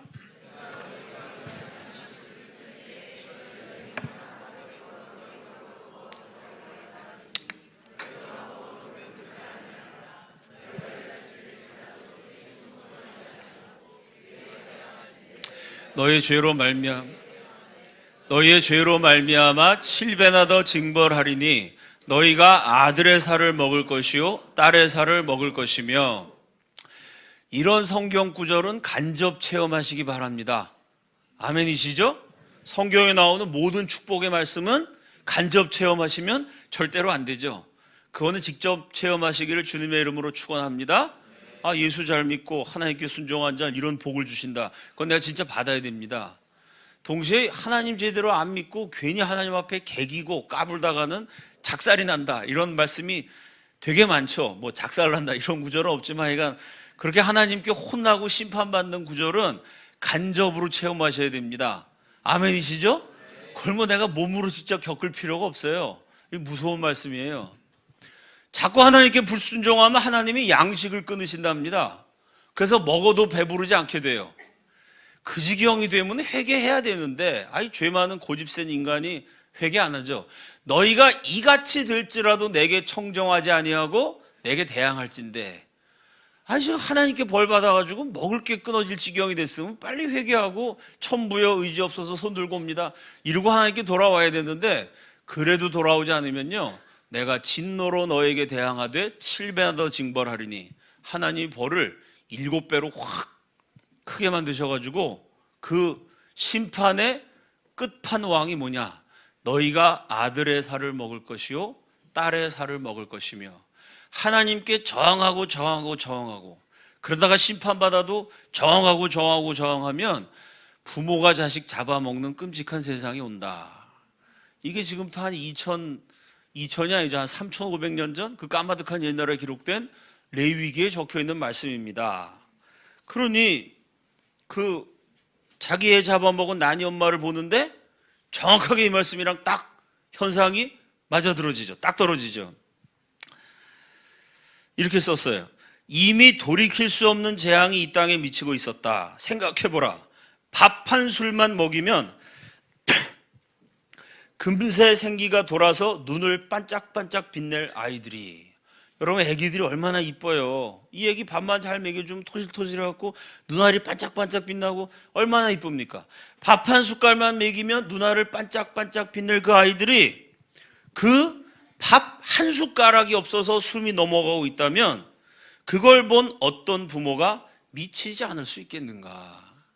부모가 내가 낳은 자식이요 밥 한 숟갈만 먹이면 그 이쁘고 방실방실 웃을 애가 그 밥 한 숟가락이 없어서 죽고 있으면 그걸 본 부모가 미치는 건, 그건 어떻게 생각하면 이해가 될 만한 현상이죠. 김길남이란 그리스도인이 어쩌다가 북한이 부모가 미쳐서 자식 잡아먹는 세상이 됐나? 그건 미제국주의자들 때문이 아니고 남조선 괴뢰분자들 때문이 아니고 성경 말씀 그대로 우리 북한이 교회다 없애고 하나님 버리고 인간을 신으로 만들어서 숭배했기 때문이다. 북한의 비극을 성경적, 신학적 관점에서 해석하게 됐습니다. 이런 신학화의 과정이 북한 교회에서 일어나고 있어요. 여기서 한 걸음 더 나가서 지금 북한의 기독교는 강력한 체제 위협 세력으로 떠오르고 있습니다. 그 다음 장면이요. 이게 북한이 얼마나 대단한 나라인가를 보여주는 사례입니다. 조선이 낳은 최고의 공산주의자 박헌영입니다. 제가 첫 시간 주체사상 소개할 때 말씀드렸죠. 박헌영하고 김일성이를 모스크바로 불러서 스탈린이 시험을 쳤어요. 근데 박헌영은 시험지 답안이 빽빽해. 문제는 뭐냐? 이 국제공산주의 이론을 조선의 실정에 맞게 적용한다. 조선의 실정. 이러니까 스탈린이 딱 보고, 아, 이놈은 내 말 잘 안 듣고 조선 사람을 더 위하겠구나. 그래서 박헌영은 탈락했고요. 김일성은 답안지가 깨끗해. 야, 얘는 정말 답안지처럼 순결한 영혼이다. 깨끗한 답안지에 별로 쓴 건 없고 스탈린 대원수 만세. 아, 이 순수한 영혼에게 내가 북조선을 맡기리라. 이래서 김일성이 북한 지도자가 됐습니다. 누가 봐도 조선이 낳은 최고의 공산주의자는 박헌영입니다. 대단한 이론가고 대단한 혁명가입니다. 1925년에 조선공산당이라는 걸 만들어요. 여러분, 그러니까 우리나라에서 당, 여러 당이 있잖아요. 그죠? 제일 오래된 당은 제 생각엔 공산당인 것 같아요. 지금 대한민국의 무슨 당도 공산당보다 오래된 것 같습니다. 조선공산당 1925년에 일제시대 때 벌써 만들었습니다. 박헌영, 이 사람이 그 공산당 창당의 주역이죠. 이 사람이 공산당 만들고 제일 처음으로 했던 활동이 뭐냐면은 반기독교 운동이었어요. 기독교가 왜 허구인가? 기독교가 왜 거짓인가? 이런 강연을 처음 했습니다. 그러니까 공산당의 본질이 아주 반기독교, 반성경이라는 것을 명확하게 보여준 인물이죠. 그러다가 박헌영이 조선 총독부에게 잡혀요. 공산주의 갖고 독립운동 하려고 그런 사람이니까 조선 총독부가 고문을 합니다. 악랄한 일본 경찰의 고문을 받아갖고 박헌영이 정신이 이상해져요. 그 손에 수갑을 차고 있는데 이 수갑으로 벽에다 자꾸 칩니다. 그러니까 수갑 찬 채로 벽에 치니까 손목에 살까지 벗겨져 갖고 아주 끔찍한 몰골이 돼요. 아, 저놈이 미친 척 해갖고 석방되려고 그러는구나. 일본 사람이 고문을 더 세게 했더니요, 정신이 더 이상해져 갖고요, 똥을 싸고 그냥 깔고 앉아 있어요. 냄새가 납니다. 저놈 연극 제대로 하네. 고문을 더 세게 했더니 드디어 미쳐가지고, 이게 박헌영 전기에 나오는 말입니다. 박헌영은 2달째가 되었을 때 대변을 손에 쥐어 벽에 바르고 심지어 변을 먹어요. 야, 저 지독한 빨갱이 놈, 공산주의 혁명하려고 자기 똥을 먹네. 이러고 일본 총독부가 고문을 더 세게 했습니다. 그리고 6개월 후에 박헌영을 석방했어요. 왜 석방했을까요? 이놈은 연극한 게 아니라 진짜 미쳤다. 정신과 전문의의 소견서를 첨부한 병보석으로 석방을 합니다. 왜 조선 총독부는 박헌영이 미쳤다고 판단을 내렸을까요? 여러분, 세계 복음화를 위해서 변을 드실 수 있으시겠습니까? 그러니까 이 사람은 우리보다 위대한 인간입니다. 그렇잖아요, 여러분? 우리는 뭐 예수님은 날 위해서 십자가에 죽으셨는데 나는 뭐 십자가 죽으란 얘기 아닙니다, 여러분. 변 한번 먹어라. 그거 어떻게 합니까? 십자가 지는 것도 어렵지만 그것도 어렵죠? 일본 사람은 이렇게 판단한 거야. 아무리 지독한 공산주의자라도 공산혁명을 위해서 변을 한 번은 먹을 수 있겠죠. 진짜 지독한 놈은 10번은 먹겠죠. 진짜 독종은 한 달은 먹겠죠. 6개월을 먹을 수 있겠어요, 인간이? 아무리 지독한 공산주의자도 자기 똥을 6개월씩 먹는 거는 그건 어렵다고 판단한 겁니다. 쟤는 진짜 미쳤다고 판단했는데요, 박헌영은 미쳤을까요? 석방되고 미친 척 하다가 탈출을 해갖고 모스크바에 가요. 모스크바에서 공산주의 이론을 제대로 배웁니다. 그게 얼마나 지독한 사람이에요? 전 세계 공산주의가 다 없어졌죠? 북한만 남아 있습니다. 왜 남아 있을까요? 이렇게 위대한 공산주의자들이 세운 나라입니다. 대한민국의 잘못이 뭐냐면요, 북한과 싸워야 되는데, 첫째, 북한과 안 싸웠고요. 둘째, 싸우는 사람들이 북한을 만만하게 봤어요. 에이, 북한 저 뭐 주체사상이라고 저 인간을 신으로 숭배하고 다 굶어 죽고, 북한을 아주 형편없이 만만하게 보고 싸우다가 대한민국이 큰 코 다쳐갖고요, 지금 북한한테 거반 먹히게 생긴 겁니다. 북한하고 싸우되 어떻게 싸워야 되죠? 존경하면서 싸워야 돼요. 잘못된 사상이고 악마의 이데올로기라고 저는 믿어요. 저는 공산주의 싫어하는 사람이지만 공산주의의 책을 읽을 때마다 얼마나 존경하는지 몰라요. 책을 읽으면서 얘기해. 야, 이 나쁜 놈아, 진짜 존경한다. 너는 너무나 훌륭하다. 제가 이렇게 쓰면서 다음 없는 존경으로 하트까지 그려가면서 그러면서 공부합니다. 저는 진짜로 얼마나 위대한 사람이 인간으로 놓고, 그러죠? 이 사람이 선택한 사상과 주의와 이념은 그건 정말 잘못된 거지만요, 자기가 옳다고 믿는 거를 위해서 6개월 대변을 먹었습니다. 이런 위대한 혁명가들이 세운 나라이기 때문에 북한이 아직도 안 망하는 겁니다. 저게 하나님의 역사하지 않으면 인간의 힘으로는요, 저거 넘어뜨린다는 거 글쎄요, 쉽지 않습니다. 그래서 기도가 필요한 줄로 믿습니다. 세상에는 사람이 할 수 있는 게 있고 사람이 할 수 없는 게 있어요. 이 공산주의자들은 사람이 할 수 없는 일을 능히 해치운 사람들입니다. 무서운 사람이에요. 자, 이런 이 박헌영을 지금 대한민국을 이해하는 중요한 키워드가 박헌영입니다. 요즘 그래서 애들이 보는 책이나 보면 박헌영을 아주 위대한 독립운동가로 미화한 책들이 버젓이 한국 서점에서 많이 팔려요. 그렇게 될 수 있었던 중요한 이유 중에 하나가, 요 박헌영이가 40살쯤 되었을 때 그때 그 집에서 가정부처럼 일하던 19살 처녀하고 사이에 애를 낳게 됩니다. 그 아이가 스님이 돼요. 그 스님이 이제 원경 스님이라는 스님인데, 그 원경 스님하고 의형제처럼 친하게 지낸 사람이 지금 서울시장 박원순 씨입니다.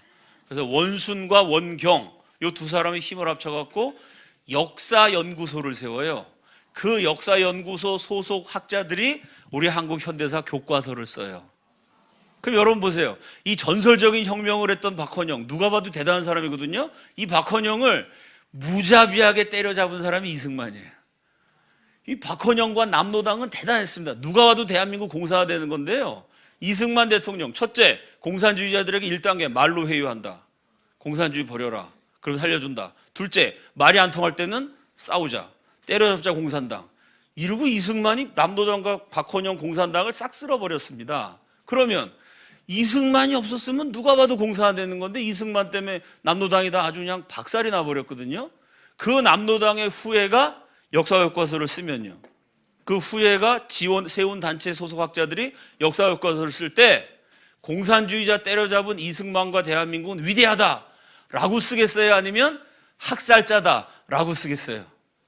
이러니까 우리나라 역사교육이 복잡해진 겁니다. 이쪽 계열이 지금 역사뿐만 아니라 뭐 곳곳을 다 장악하고 있습니다. 지금 대한민국의 문제가 뭐냐면요, 텔레비 나와가지고 나는 종북이 아니다, 북한 정권 저건 잘못됐다, 김일성 잘못됐다, 이렇게 얘기해요. 그럼 텔레비 보는 국민들이 야, 저 사람 종북이 아닌가 보다 생각하죠? 앞에서는 이렇게 얘기해요. 그거 거짓말 아닙니다. 난 북한 정권 잘못됐다고 생각한다, 이렇게 얘기하고 돌아서면서 뭐라고 얘기하냐면 나는 박헌영주의자야. 그렇게 말하는 정치인들이 한둘이 아닙니다. 실제로 박헌영을 자세히 연구한 다음에 대한민국 국회의원, 장관, 시장들 하는 짓 보면 똑같습니다. 왜? 그만큼 위대한 혁명가였기 때문이죠. 특히 이 사람은 북한이 아니라 남조선, 남한에서 혁명하려고 그러다가 이승만 박사가 그냥 죽이려고 그러니까 아주 북한으로 도망쳐갖고 북한 정권에 나중에 부수상이 된 그런 인물입니다. 자, 대변을 먹어가면서 혁명을 한 이 체제에 기독교가 어떻게 도전할 수 있을까요? 북한의 지하 기독교인 가운데 철갑이라는, 원래 주먹을 쓰던 친구인데 이렇게 주먹 쓰던 화끈한 사람이 예수 믿으면 또 화끈하게 잘 믿죠. 그 철갑이가 비밀 경찰한테 잡혀가지고 이놈이 뭔가 수상하다 생각하고 북한 경찰을 붙잡아다가 때렸습니다. 고문을 많이 당해갖고 철갑이가 정신이 이상해져갖고요, 그 다음부터 막 쓰레기 더미 위에서 자고 쓰레기, 음식물 쓰레기 이런 걸 먹는 거예요. 정신이 미쳐갖고 막 헛소리를 하는 겁니다. 같이 예배드리는 지하 기독교인들이 너무 가슴이 아파갖고 저 귀신 들렸다. 그리고 데려다가 귀신 쫓으려고 기도하면 막 뛰쳐나가는 거예요. 그러니까 저놈이 좀 정신 나간 실성한 사람 행사를 하는데 저건 좀 이상하다 생각을 해가지고 보이부원이 동네 애들을 통해서 끔찍한 짓을 시킵니다. 거리에 이렇게 변이 이렇게 있는 건데 그 변을 작대기를 이렇게 찍어가지고요. 철갑이한테 작대기를 내밀면서 철갑아, 요 작대기 끝에 달콤한 꿀을 발라놨어. 이거 먹어봐. 이랬더니 철갑이가 야 여기 맛있는 꿀이 있네. 그래서 그 변을 막 먹는 거예요. 그걸 본 사람이 얼마나 무서웠겠습니까? 아니 보이부원이고 비밀경찰이고 야 저놈 미친놈이다. 진짜 실성한 놈이다. 그러고 그 다음부터 철갑이가 나타나면 무서워갖고 막 사람들이 숨고 도망가고 그러면 몸에 벌레가 기어다니고 냄새가 나고 변을 먹었으니 그걸 본 지하 기독교인들은 가슴이 찢어지죠. 야, 저 천하장사 철갑이가 어떻게 저렇게 미쳤나. 눈물 흘리고 있는데 어느 날 지하 기독교인들이 몰래 예배를 드리는데요. 철갑이가 딱 나타난 거예요. 조선의 모든 사람이 나의 연기에 감쪽같이 속았지 뭔가. 하하하. 자, 이제 모든 사람이 나를 미치광이라고 여기고 있으니 이제부터 본격적으로 일해보세. 와, 그게 미친 척한 연기였습니다. 여러분, 이 사람이 대변 먹고 막 미친 척하고 벌레 기어다니고 냄새 나갔고요. 철갑이만 가면 아우 저놈이 그놈이래 소문이 나서 사람들이 무서워서 슬금슬금 피해요. 그러면 사람들이 피하면 뭐 하기 좋을까요?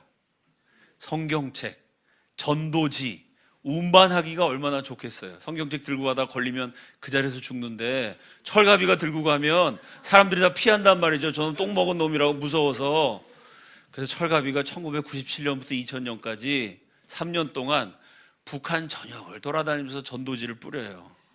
성경을 나눠줘요.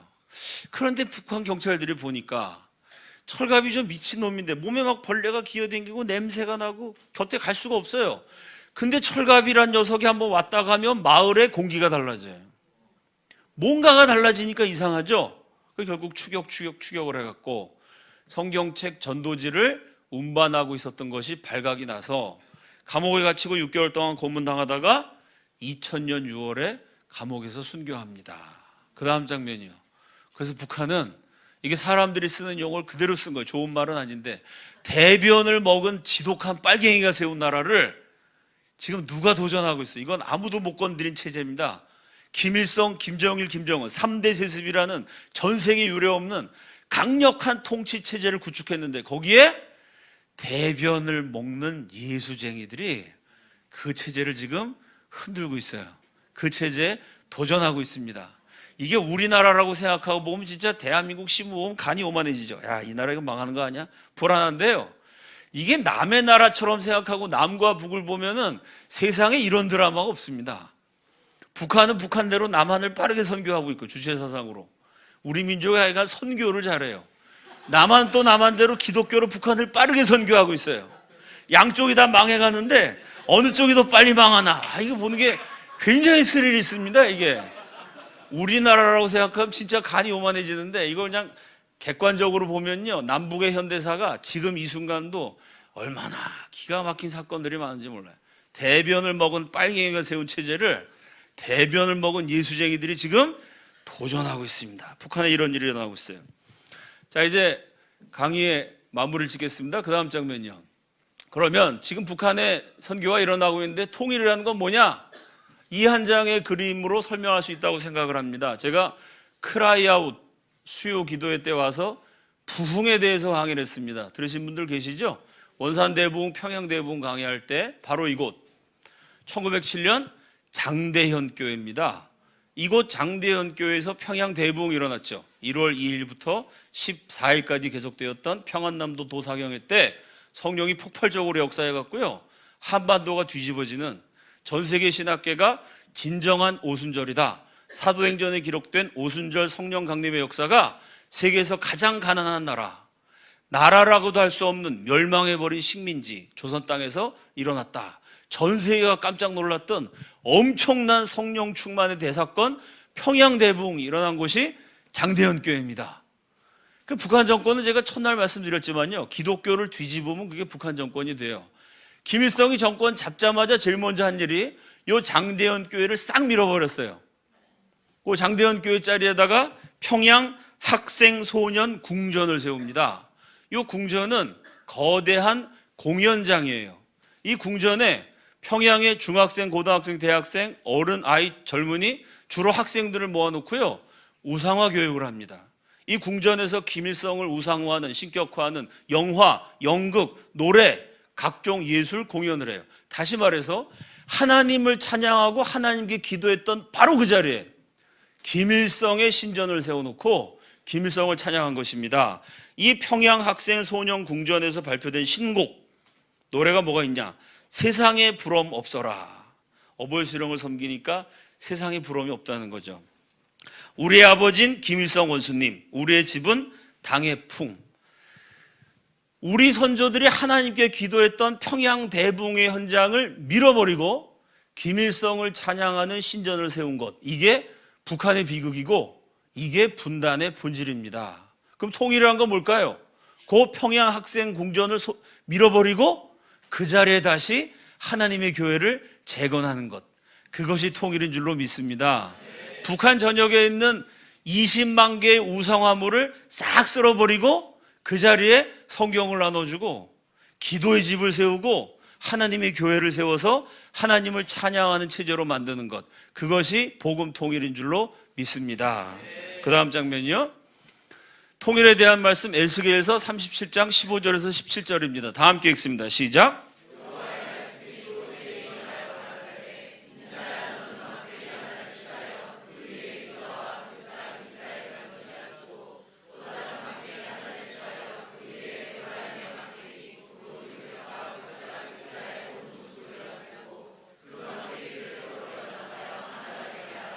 내 손에서 둘이 하나가 되리라. 다 함께 따라 합시다. 둘이 하나가 되리라.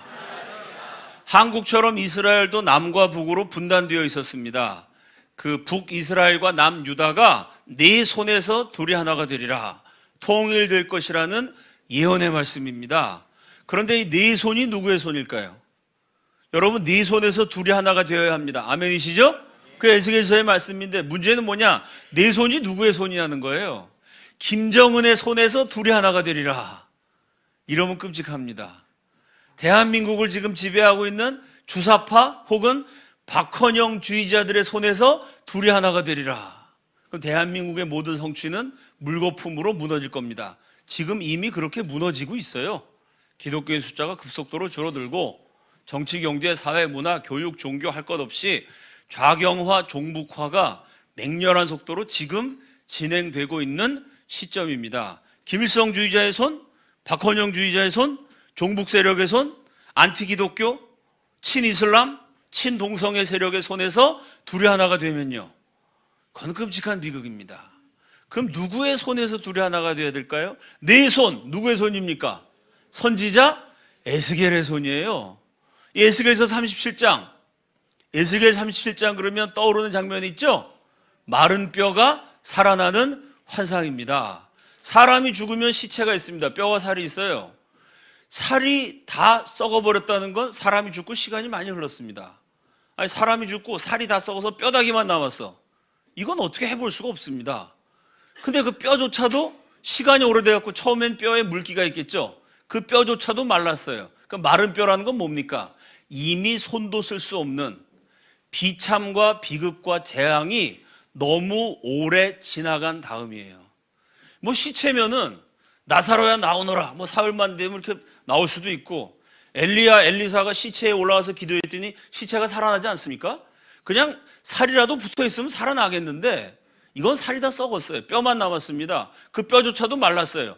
이건 도저히 살아날 수 없는 상황입니다.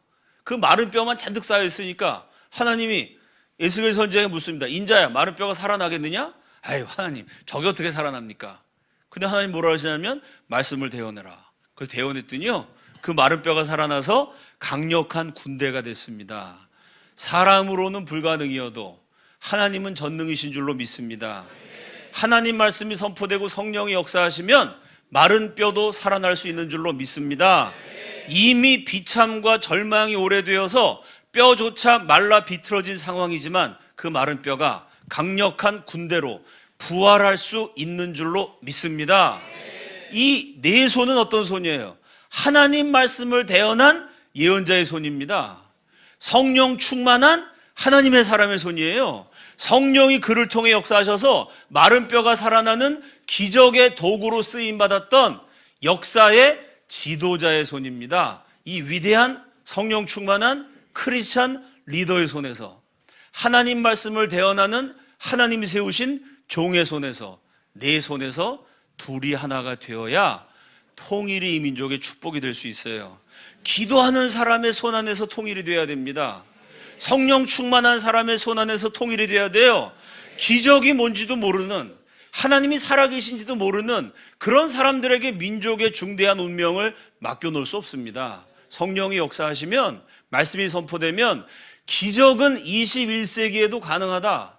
마른 뼈가 부활해서 강력한 군대가 되는 것처럼 얼어 죽고 맞아 죽고 굶어 죽던 우리 동포들이 성령 충만하면 전 세계 복음 증가하는 하나님의 도구로 얼마든지 쓰임받을 수 있다는 기적을 체험한 사람, 환상을 볼 줄 아는 사람, 하나님 나라의 미래와 비전에 사로잡힌 크리스찬 리더의 손 안에서 둘이 하나가 되어야 합니다.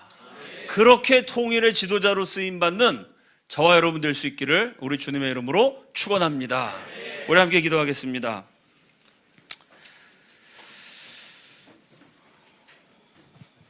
지금 한반도의 정세가 요동치고 있습니다. 절망적으로 볼 수 있는 상황도 맞지만 저는 그 속에서도 희망적인 요소도 얼마든지 있다고 생각합니다. 중요한 건 뭐냐면요, 정말 지금이야말로 기도가 필요한 때입니다. 하나님이 역사해 주셔야 하는 시간이에요. 이게 사람의 힘과 사람의 지략으로, 여러분, 내 인생 하나도 내 능력, 내 생각, 내 지혜, 내 재력 가지고 해결 못할 때가 많습니다. 그렇지 않아요? 내 인생도 사람의 힘으로 해결이 안 되는데 남북한 7천만 결의 운명이, 그게 어떻게 무슨 사람의 능력과 사람의 노력으로 그것만 갖고 어떻게 되겠습니까? 정말 하나님이 역사해 주셔야 됩니다. 지금이야말로 하나님의 시간입니다.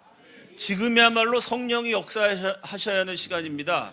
지금이야말로 역사의 주관자이신 하나님께 목 놓아 부르짖어야 할 시간입니다. 우리 한 가지 제목으로 기도할 때, 하나님, 우리가 전문가도 아니고 우리가 국제 정세를 안다 그래도 하나님만큼 자세히 알 수 있을 능력 당연히 없는 것이고, 역사의 주관자는 하나님이심을 믿습니다. 하나님은 전지하신 줄로 믿습니다. 하나님은 전능하신 줄로 믿습니다. 하나님은 무에서 유를 창조하실 줄로 믿습니다. 그 하나님께 간절히 기도하오니 사악한 북한 정권은 무너지고 북한의 핵 개발의 모든 악한 계교들은 실패로 끝나게 하시고, 고통당하는 북한 동포들을 해방되어 남과 북이 예수 잘 믿는 나라로 통일되게 하여 주시옵소서. 주여 한번 외치고 다 함께 통성으로 기도합니다. 주여!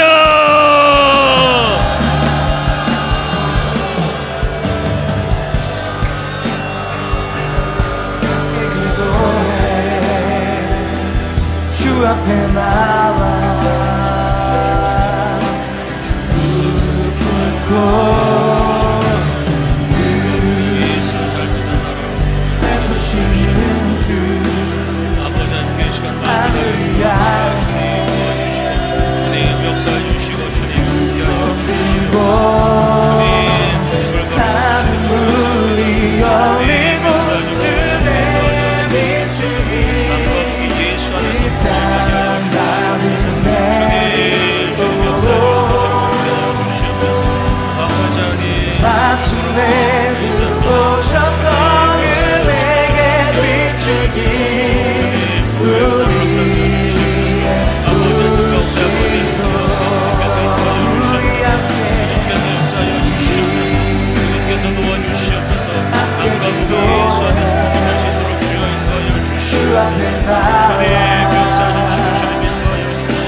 지금도 숨죽이며 20만 명이 그 우상의 땅에서 하나님을 예배합니다. 지금도 100명씩 200명씩, 숫자가 많을 때는 1000명씩 수많은 사람들이 순교의 피를 흘립니다. 우리 북한의 지하교회를 위해서 기도할 때 우리 목숨 내걸고 예수 믿는 순교하란 그리스도의 신부들의 생명을 보호하여 주시옵소서. 통일의 그날까지 북한의 지하교회를 눈동자처럼 지켜 주시옵소서. 그리고 북한의 지하교회가, 북한의 기독교인들이 노동당을 무너뜨리게 하시고 북한 체제를 무너뜨리게 하셔서 그 옛날 전 세계 강대했던 모든 나라들이 다 복음 앞에는 견뎌내질 못했습니다. 로마 제국도 결국 복음화됐고요. 게르만 제국, 대영 제국, 미국까지 하나님과 맞서 싸워서 살아남았던 체제가 없습니다. 똑같은 복음의 역사가 북한 땅에서 이루어져서 지금은 너무나 연약하고 너무나 비참한 상태에 있는 지하교인이지만 북한 지하교인들의 기도를 들으시고 그분들의 헌신을 사용하셔서 북한의 사악한 공산주의 체제가 무너지게 하여 주시옵소서. 북한의 지하교인들의 생명을 보존하여 주시옵소서. 북한 땅에 불같은 성령의 역사를 허락하셔서 북한 땅의 기독교인들이 폭발적으로 증거되게 하시고 그리스도의 복음이 북한 땅 전역에 편만하게 증거되게 하여 주시옵소서. 성령께서 초자연적으로 역사하여 주시옵소서. 성령께서 기적을 동원하여 역사하여 주시옵소서. 주여 한번 외치고 다 함께 통성으로 기도합니다. 주여!